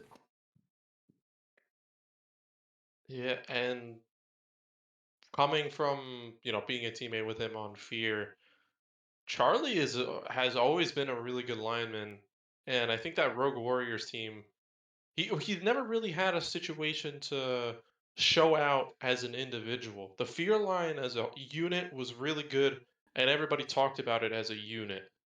The Rogue Warriors line was kind of held back because the whole team just didn't really perform very well, and as a result, Charlie kind of got looked down upon, or looked over, I guess. But I think if he grinds the game again, Shaq is gonna make this 6th round pick look like a top 3 round pick. Oof, excuse me. Yeah, I mean Charlemagne. I feel like that's a solid pick wherever he might end up falling, but for Shaq to get him is crazy. We've got the next pick in, and this is a pick that maybe, dude, these linemen are just following these big names. Loba, all the way in the 6th. Wow. Loba's one of my favorite players. He's got a personality to him, but he's a great guy. Is there Yeah, anybody great left play. for Luke to pick that he has like chemistry with? Maybe Juice? Wait a minute. Hold on. Look at MVP's team. He picked Rasp at 2nd round for running back. Wait, what? So you Oh got my Sparks, God. Rasp, Pokey, Hippie, Alto, Loba. Rasp got picked in the 2nd round to play running back. Running back gang on top. Flex gang on top. Where is Flex gang? Flex gang, rise up. Flex gang on top. Let's go. Oh my God. Resp, you're in the hold on. I normally DM people this, but Resp, you are in the chat right now. I'm gonna need to see you in the interview room. I got many questions about your team while we wait for Matt A to make his pick. Also, while we were saying who does Luke have chemistry with, Jerbear is still on the board. His center for 2 seasons. So I would not be surprised if Jerbear ends up in Luke's lap here. Unless Maddie snakes him. Maddie does already have T-Craft, so probably not going to be looking to take a center. Itachi has Cheesecake, or not Cheesecake. He has Dank and Az, but I don't know if Az is going to play wide. Oh yeah, He was and flex. Humble has Yuli, so Jerber probably does end up falling to Luke, and Luke will get that alien lineman that he always drafts. Most likely. The pick is in though. It's not actually. We're still waiting on Maddie. He's gone offline. I have no idea what happened. But yeah, Maddie kind of trolling. We did have a brief conversation about what happened if you went overtime on picks. I don't know if we want to talk about that quite yet because I had said that. Oh wait, no, his pick just came in. Sorry, Okay. he put in his pick and then Itachi just put in his pick. Maddie is picking dogs are awesome. So dogs off the board. Finally. Great pick. pick. Something felt weird with him still being on the board. Usually the days, but I think it's just because he hasn't played in a while. People just kind of sleep on dogs as they usually do, but Dogs is one of my favorite people in the GFA. Like, I love Dogs. He's a great dude. He's one of the nicest people in here. Like, I really have like nothing negative to say about Dogs ever. He's just a stand-up guy, and he's great at what he does. yeah, and I think a similar lineman to he has a very play style that's very good for draft leagues, and in similar fashion to Grub, very plug and play because he can block, rush, and catch and do them all at least fairly well. I'd say catching is probably the weakest of the three. And as I'm speaking about this, we have Resp in the booth. How you doing? Just before we do that, I just want to announce his pick so that we have the full amount of time to give to Rasp here. As Itachi has made his pick, and he is picking Polo J as his final receiver here, with a team that's looking pretty nice here. Rasp, so you got picked in the second round. Were you expecting to play line? Be honest with me. Have you talked to MVP? I don't talk to MVP whatsoever. Because he's never around, like ever, unless it's game time. So, I'm gonna be honest. I expected to be playing line. He didn't tell me I was playing running back, but we'll get out there. We'll do the damn thing. So you got picked at running back. I just want to look at the draft board just to be sure. So you got picked at running back to play running back before Sean, myself, I think Gooder. You got picked in the same round to play running back as Poppy Crack, the NGL MVP. You must be on the moon right now. Listen, a lot of people, they sleep on my running back skills, all right? A lot of people go, oh, he's a lineman, he can't 50. No, that's not the case. If you follow the flying chicken yetis, I get up there. Okay. I mean, it just occurred to me because I got a DM from one of the people, working in the background. Hold on, MVP just took his third lineman. What's Resp gonna do? And I immediately knew that could only mean that you're playing running back or wide receiver. I'm just seeing Cole getting slandered by Polo J. That is that's a little wild. Here's the thing too. MVP is very particular about who he wants, applying wide receiver for him, and this is something we discussed in season 3.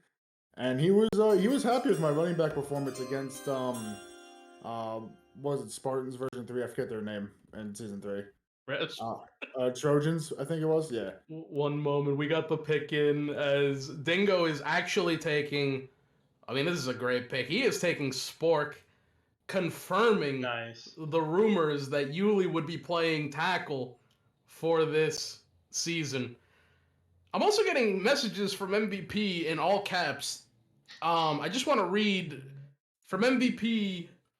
Resp ain't playing no damn running back. 6 joy emojis. Of course, then I reply as, oh, he's playing wide receiver? Sick. And then he just replied with more joy emojis. Resp, what do you have to say regarding that? I'll go out wide. I'm sure there's going to be a game or two I'll get out there. It's all good. Flying Chicken Days are still on top. Still the better team out of all these GFA teams. We're waiting for Luke to get a pick in, but I mean this has to be like the funniest thing about this draft is that a man MVP who said he does not care about no linemen is taking 4 linemen or 3 linemen and a flex and is now saying that the guy he took at flex is not playing no running back. Well, we'll see about that. Hey, listen, we just here to win a chip, all right? Hippie's hungry. I've been, Schmeckledorfed out of 2 of them in a row. It's time for me to get one. All right. Well, Resp, always nice talking to you in the booth. What is your prediction here for your team moving forward? Like, do you think you'll actually get to play that receiver spot, or is MVP just trying to put on a tough face? I think I'm going to be first dibs at lineman, and if we have enough line and we need someone out wide, I'd be the first person to go there. I think is how the strategy. Fair enough. Okay. I mean, I'm a whole MVP too. That I really do want to see you at running back for a game. Well, you never know what'll happen. As we're waiting for Luke's pick, which he just got in, his final lineman is Jerbear, which I think everybody expected. There it is. A Jerbear Berry Grub line is actually pretty solid. I'm surprised he was able to cobble that together after picking 3 receivers first. But that team, I mean, look, it came together. All these teams, as we finally have our starting 6.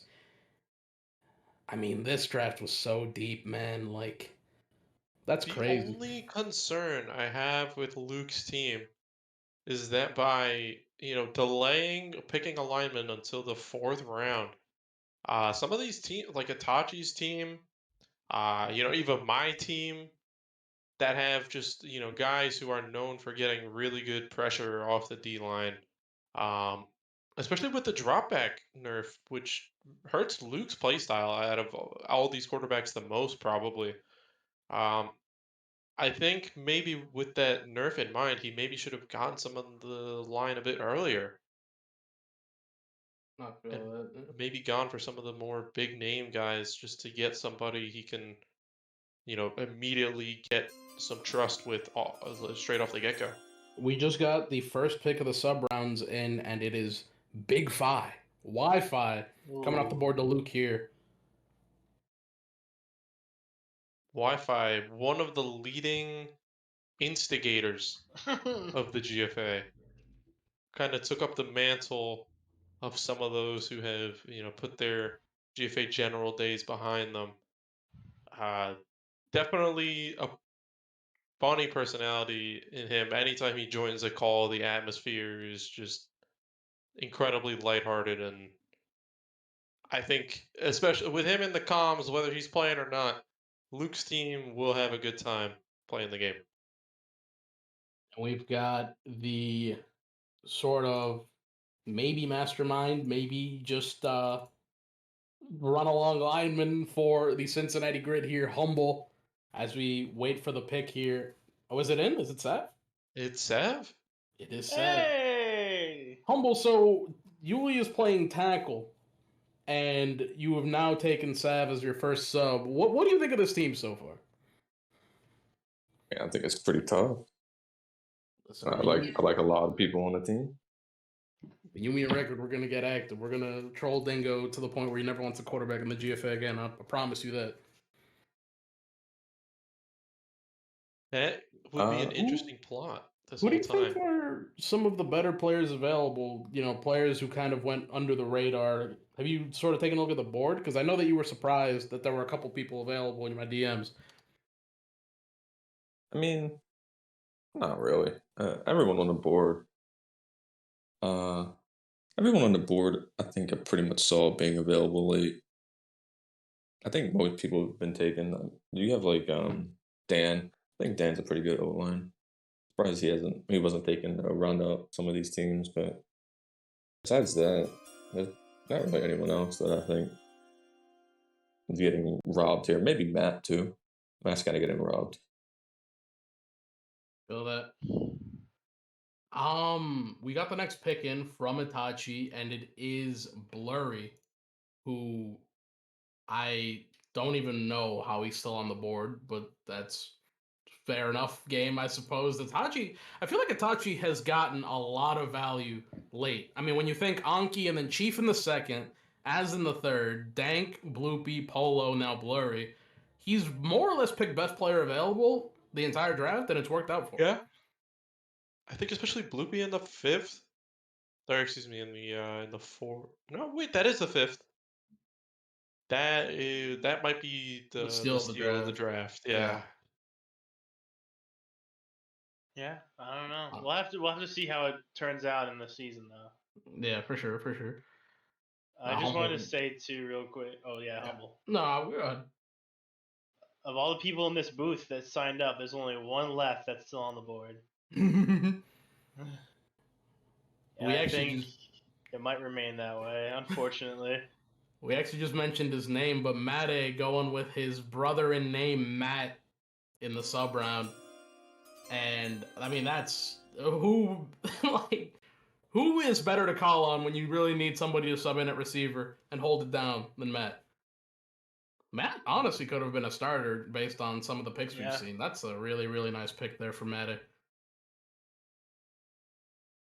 Yeah, it's a very solid pick for Matt. I think Matty's building his team now just to suit his play style. I think most of these quarterbacks are doing that, but Matty, I feel like more so than others. Like he's building a team that he feels comfortable with just letting what's going to happen happen. Like his line is suited for his movement, his receivers are suited for his throws. Like everything he's doing so far looks like it's just going to fit him all the way through. I mean, Matt in the sub round is a steal. Yeah, oh, absolutely. He's a great receiver. I'm not going to argue with you on that point at all.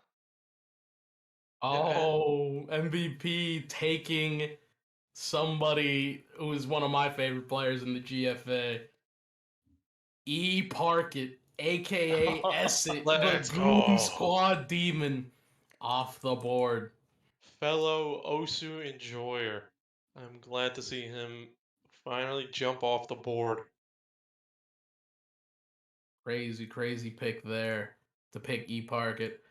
Humble, before we let you go, who do you think has the best line core right now out of any of these teams? I'm assuming outside of Grit, because you're going to say that about Grit because you're on it. All right, then. You got me. I was about to say that. Who do you got? I don't even know all of them, honestly. You know, I've been busy orchestrating behind the scenes, so. Yeah, you knew you were going to be the second overall pick early, so you basically just been playing GM. Like Shaq. Shaq's team is good. I mean, they got KG on it. Itachi, you know, took Anki. Anki's great. Is he? Yeah, well, you know. Wow. Relatively. Fair enough. Yo. Speaking of interviews, we got E-Parkit in the booth. Yo. One of the generals of the war machines. Okay. Parkit. Shit ass team, yo. How do you thinking your team right now stacks up to the other draft team that you had to be on? Oh, we're winning. You got two Evans. You got two Evans on the same team, yo. We're winning. Oh, that's just a recipe for disaster. Those comms are gonna be atrocious. Nah, bro. I think just by looking at this, you are gonna be starting at receiver. Yeah, they're the same Okay. friend. Oh well, rest stream's already dead in the toilet. Just, I mean, how do you feel about the fact that you just bullied Resp out of his starting running back spot? I cannot. Dude, when he went second round, I totally thought it was for line though. Acid, I gotta just cut you off here because I think Vasquez next pick is in for you. Oh. Yeah, it looks like it is in, and it is. Ooh. Creamy. Creamy, I think a lot of people have forgotten, was a very, very, very talented wide receiver before he switched to quarterback. Maybe hoping to recapture a bit of the magic there. With him is Shaq, picking him in a sub round. And he's another sub who's probably gonna see the field a lot, especially with JBL. Like his just availability is gonna really just force Shaq to bring out Creamy a lot. Then Esset. So how do you feel about, you know, how your team has drafted so much differently than the rest of the teams? Because I mean, MVP picked his fourth lineman before picking the third receiver. Like, how do you think that's going to affect you guys? Oh, so what I heard from Sparks is that MVP fucked up when he picked the he picked the fourth lineman in a row. Yeah. Oh no. I think it's gonna be fine though. It's a pretty cracked line. Won't lie. The chat being a little bit prophetic here as the pick is in, and it is Lauren always misses. Let's go. Team. Another big flex player, very talented at all positions. And first-person shooters. And first-person shooters, definitely a Val demon. Oh, never mind. He meant to pick Loba. He meant to pick all the linemen. This is his plan. Oh, okay. MVP's just trolling the draft. I do think it's funny though how MVP picked a sub in the second round and a starter in the seventh. We got Magician's pick. It's already in. He was ready. Picking his old PO teammate, Big Oogly, a.k.a. Nuke 97, a.k.a. NGL Onion Skin, a man of many names. I think those are all the same person, right? Wait, are they Nuke 97 is... No. No, I thought Nuke... They have the same voice. They're not the same person? They're not the same person. So. Honestly, that's disrespectful to Doug. Yeah, what? Is it? This is crazy. Yes, I apologize right then. I thought they were the same person. They always... Have you ever seen any of them in the same place at the same time? And I've never seen you and Big O in the same place at the same time. I've been in the same place at the same time, idiot. We were in a pug together just yesterday. I don't think so. No. All right, well, that's my fault. I apologize, Onion. That's my bad. I legitimately, the only times I've heard Onion talk, he sounds just like Nuke. I thought they were the same person. Slander. Well, he's off the board. Can we get a big Xeno pick here? You know, Xenial is still on the board, and I think he's sweating it out. I really don't think he wants to get picked. Well, you know, obviously he doesn't want to get... He wants to be able to just be a free agent and just play everywhere. I think, but I don't know if there's anybody who could throw a wrench in that plan. I mean, we've got Gunslinger here. He is known as a Xenial love-hate relationship kind of guy, but his pick is not in yet. It's I don't know what's kind of holding him up. I mean, I'm seeing there's still a lot of good players in that line section. Yeah, as Humble said, Lieutenant Dan still on the board. Juice is somebody who's been playing pretty well in Pugs. Valhalla. Big Boy, actually. Alu does not join the code. I feel like Valhalla's a bit of a sleeper pick, honestly. He's a coverage lineman, and that's kind of scary. Okay, Guns pick is in. It is Conspiracy. Ooh. Okay. Which is a very Gunslinger pick. Yeah. Khan, a very cerebral player. That's really the word of the day when it comes to Guns, isn't it? Yeah, very cerebral guys. I'd say Khan, and I could speak to this. He's one of the receivers that when I had an opportunity to pull him onto my team in season 2, I immediately jumped on it, and that was for line at the time. And when he moved to receiver, he actually played even better than he did at line, and he wasn't a bad lineman. He's a player who can randomly just lock down people you wouldn't expect him to. He has very solid coverage when you least expect it. This next pick is an interesting one. As Days, the New Orleans Voodoo select Alucard. Oh, the wow. GFA General personality, the Moonball Menace. That at the end of the first sub round. That is a combo. Himself. That is a combo I never expected to see, but I think it's going to work out. Days and Alucard have had many battles in GFA General. I'm kind of surprised to see this, but at the same time, I guess if you can't beat them, join them, though who's really beating who in this sort of situation? I definitely remember the Rat Pack versus Aztecs games, the Rat Pack versus Stargazers games. I mean, there may be some animosity between the two, but I don't think anybody can deny that when Alucard does play, he comes back and he just surprises you because you think, oh, he's been gone for so long, he's not going to play well, and then he just does his thing. He plays like he never left. He's 100% valid. Really good pickup there because whenever we needed him to really when we needed him to play, he would show up and he was honestly one of our best linemen. It's actually kind of insane how well he can come back, just bounce back and play, be one of these better linemen. Then the only thing that kind of limits him is obviously his will to play and the fact he only plays center nose tackle.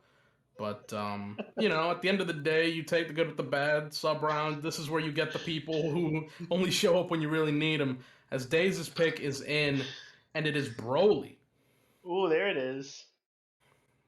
It goes a little bit later than Cole, and I think he's going to be a little bit upset about that. But I think he's gonna let that motivate him this season. I think him going after Cole is going to motivate him. He might come out this season better. Yeah, and I think Luke showed a lot of signs of wanting to pick Broly. Perhaps that was in the cards until he saw Icy's drop to the 3rd round. And I mean, I think he made a very, good decision to pick Icy's up when he was available because, I mean, he's the type of player who can some games just pop off and carry your coverage and offense. I mean, he's done it before, and I think, maybe a little bit misled as a result. Yeah. But Gun here, the second sub pick. Gun asking a technical question, so I'm kind of talking with him about something that he has a question on. But just looking at Days' team right now, this team's gonna win some games. Oh yeah. You got Ral, Vortex, Seb. I mean, that right there is a good core to build on. Seb, like a sort of borderline #1 receiver. Vortex, obviously a 2-time champion. I think the biggest thing is going to be how well DJ plays at that center nose tackle position. I think If he DJ does play is, it. Because I yeah, don't that's think he's true. really trying to play wide receiver. I think he got drafted to play wide receiver, but I don't know if that's what he wanted. I mean, that's the risk that you take when you sign up flex. People are going to pick you for what they want you to play at. Is Gunslinger here going to pick the old, or excuse me, the returning player, Frosties, Hunt, Menace, Title player at a certain point before Title really took off? He was part of, like, I think the early uptick in Title's performance. That is a receiver who has a very high ceiling. Yeah, Frosty's when he did play was pretty cracked out. And I don't think he ever reached his ceiling either. I think he sort of stopped playing, and he was still improving at that point. That Hunt team was a lot better when he joined. And him and Destin, I'm not sure if they ever were on the field at the same time, but that would have been scary even today, I think, with the Jaeger at QB. It looks like Mag's pick is in, and he is picking Babito. Nice pick. Big Bob. I'm Bobbert. getting a message from Wi-Fi saying he wants in the booth. Should we?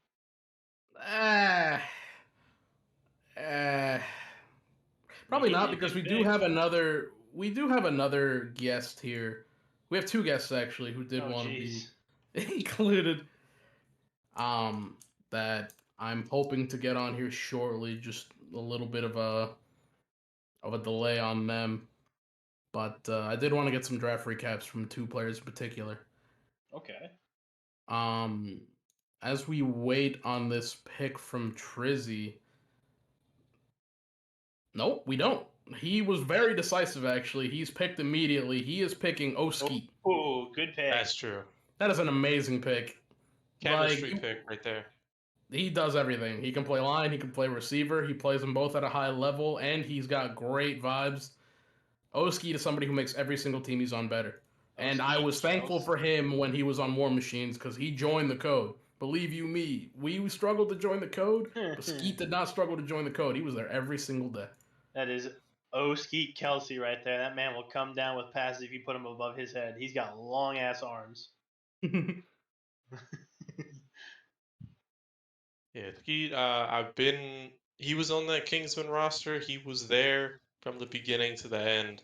And that man is one of the only reasons that the team lasted as long as it did. He's positive vibes, and his ability to just suit up and provide at least respectable performance whenever he touched the field was something that did not go unnoticed.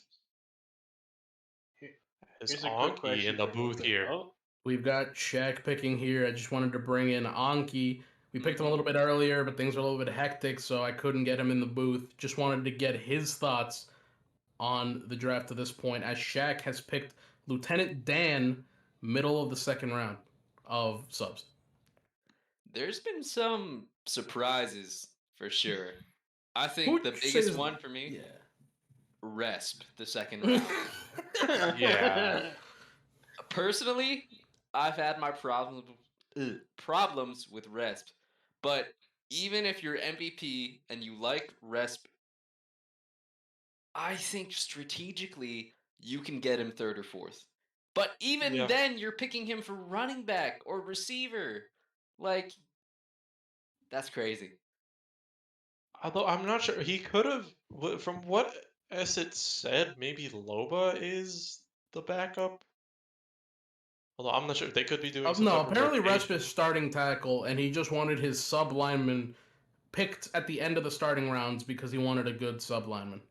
Wow. Yeah, I think there is some merit to that. I don't know. I think he could have done better for 2nd round. But anyways, I feel like there's been more surprises to me.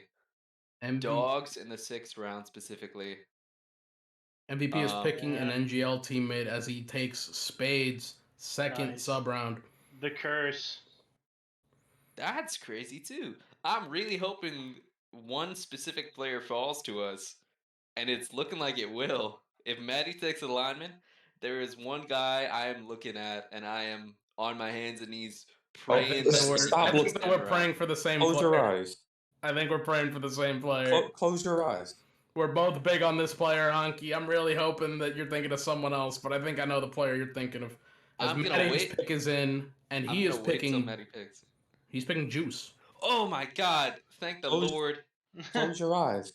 Oh, please don't do it, Anki. Please. It's gonna happen. If Pringle, Tachi's already put in the pick. He Oh, put is it it in. Pringle? It's barbecue Pringle. Thank the Lord. Oh, Thank the Let's Lord. go. My boy Pringle. I Oh, picked him team. so high in my mock draft. I think he is exquisite. I think he is so underrated. So I am so happy that he's on our team. He uses the fish skin, He does. I'm gonna close my and door. that's always a plus in my book. Absolutely. We need more fish skin users. Makes you taller. Look more brolic too.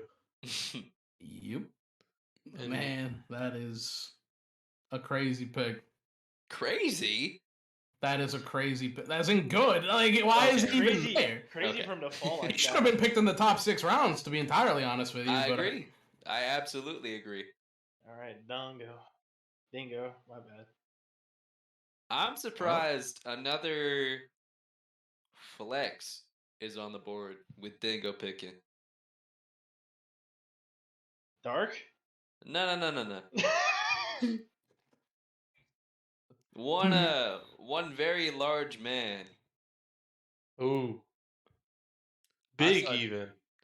Big even. It I looks- thought Dingo was gonna pick him first sub round. But I guess Yeah, I'm not sure how much they've interacted though, Anki. really? Even being common No, I teammate? don't. They've really never talked. Really? It looks like the surprises me. Dingo pick is in, and he's taking CJ. That's a Ooh, good pick. That's a I think great if pick. with barbecue Pringle unavailable, that's the next best receiver on the board. And I mean, Quality CJ is a player. similar player to Pringle, honestly. Really just plays whatever they want, and depending on the team that they're on, sometimes ends up being receiver 1. And with that type of experience, I mean, they're no pressure, or they're no stranger to being under pressure, and that can help a lot in these draft leagues. All right, moving to the end of the 8th round here, almost. I think. So we have a pick from Luke, as he is taking the inimitable, the GOAT himself, the best player to ever do it. Let's go. The Cornman 13. Now, Humble, I know that you and Cornman have had your battles, as he is. The battle's over. I killed him yesterday. Well, he's here. Crazy. No, Well, clearly he you just did got not. picked, so I mean, the Corn Man. That's crazy. I can't believe Luke would hire him to cut the grass. that's crazy. Incredible. And how does it make you feel that there are at least 12 other cornmen? They could have a whole team. That's true. And I think Humble would have a conniption if that happened. They're prepped for 11v11, man. It's over. And Humble, can you tell us your biggest reason for being a cornman hater? Do you want the meme or do you want the truth? It's up to you. Up to you. I chose him randomly one day. I see. Well, we are waiting for the next pick here from Luke. And he is deciding. He was really decisive on the Cornman pick, but now, understandably, now that he's picked Cornman, he's got a couple of things he wants to work through. He's got some emotions. Is that? Are you throwing shade at Corn Man?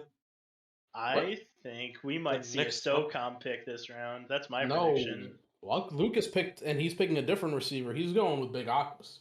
Oh, that's a great pick. Holy shit. That's Octopus fell all the way to the 9th? What? Didn't know Octopus was on the board either. It's Octopus kind of hard to tell like who's falling because it feels as though every pick kind of makes sense to an extent. As we now have Dingo picking here. He's picked Sav and CJ in the sub rounds. So it'll be interesting to see what he goes with here.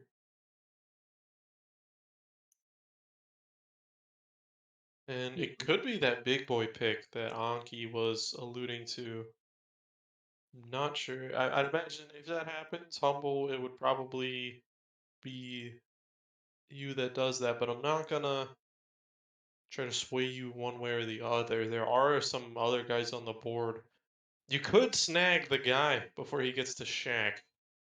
And that would be funny. And the guy, I mean, has his ups and downs, but in the 9th round, it may be worth picking him.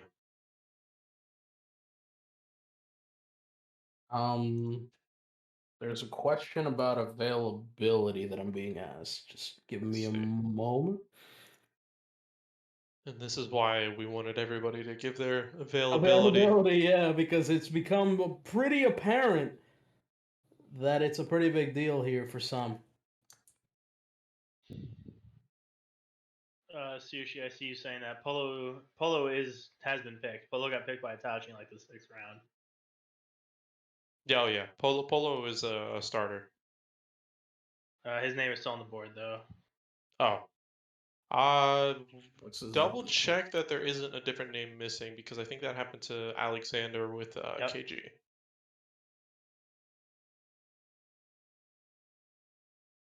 But yeah, just looking at some of these names still on the board. Let me see. Looks as though the pick is in, and it is that big boy pick from Dingo. Okay. Good pick.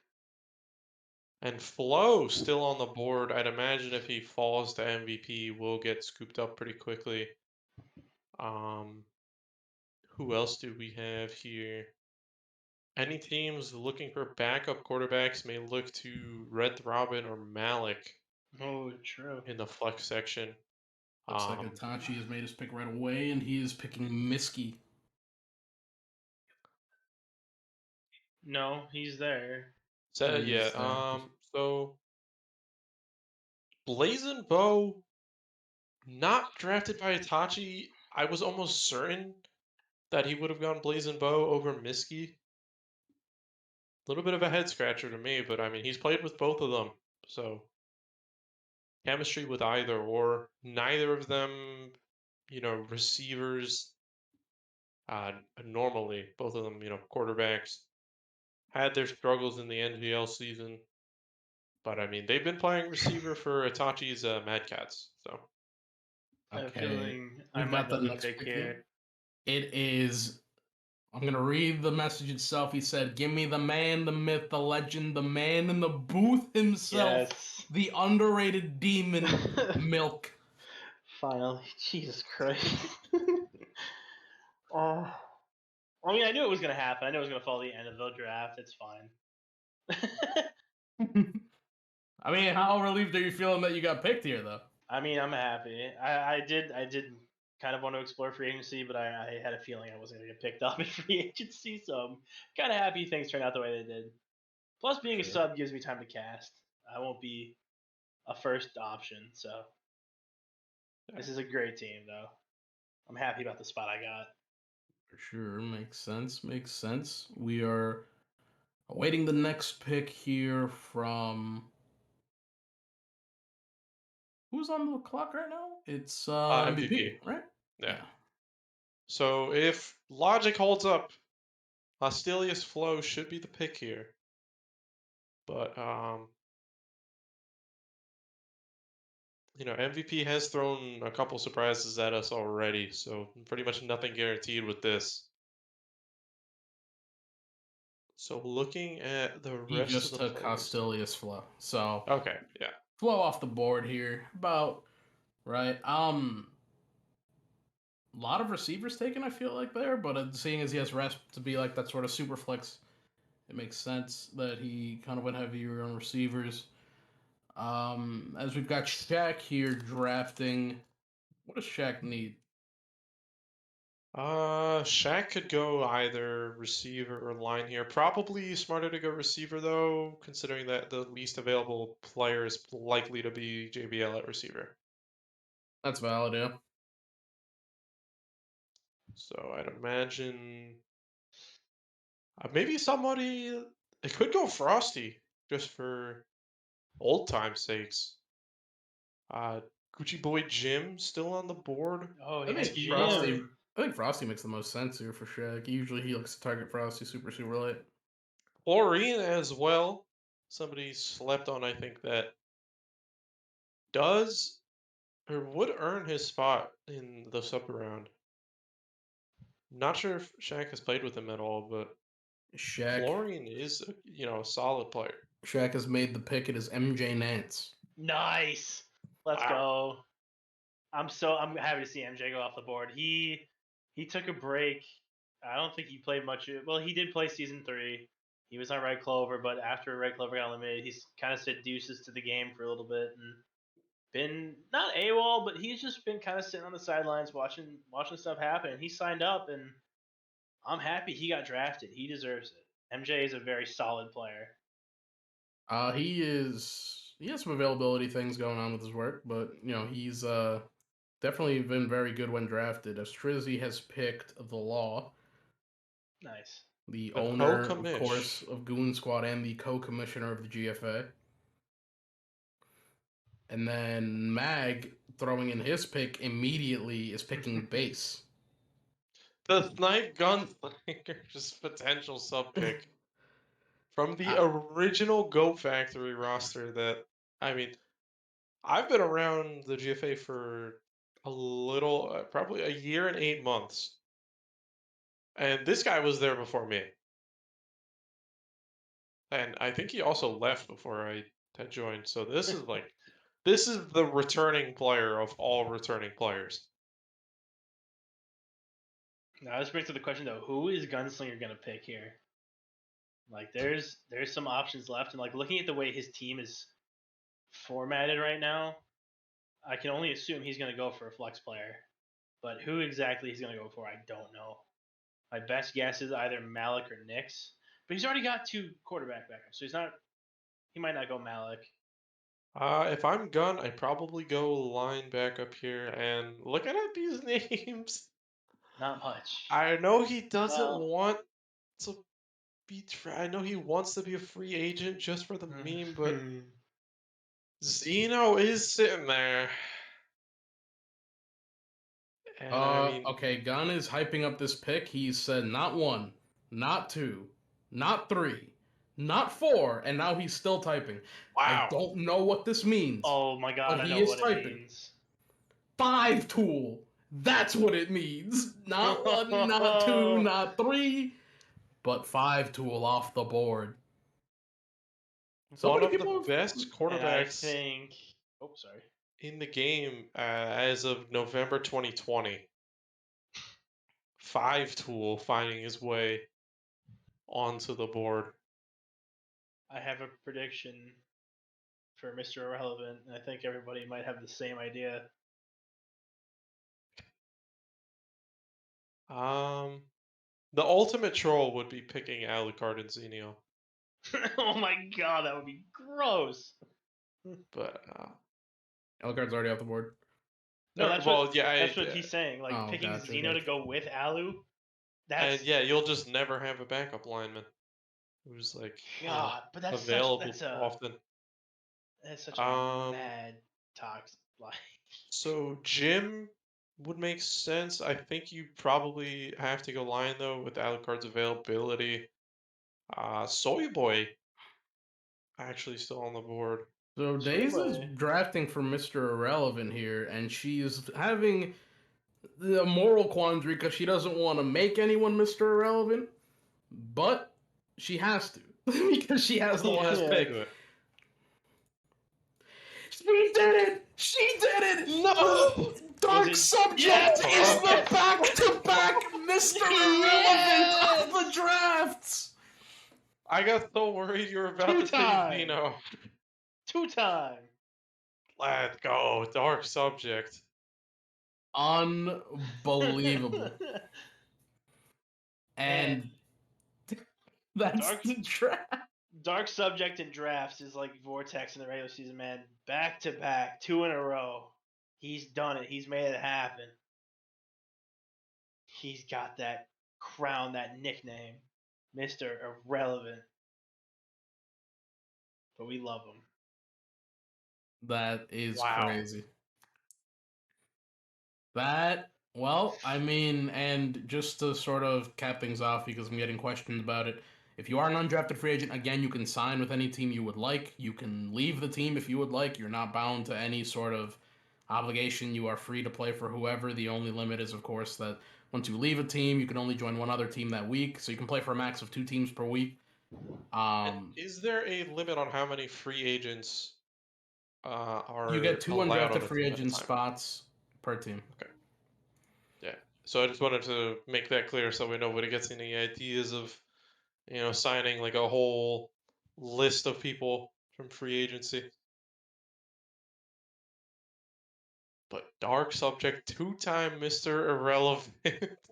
That's insane. That is, I'm gonna need him to change his Steam name to that next time we play Counter Strike. Man. But I mean, I said this before the draft started. This is probably the deepest board any draft league has ever seen. I mean, we got names like Matt going in the sub round, Lieutenant Dan, who I think humble, who is pretty well educated when it comes to the current state of linemen. Thought would have gone in the first 6 rounds, but none of these picks really, are like mind-boggling. Pretty much all of them, make sense being picked where they're at. And, all these teams look very strong. Oh, yeah.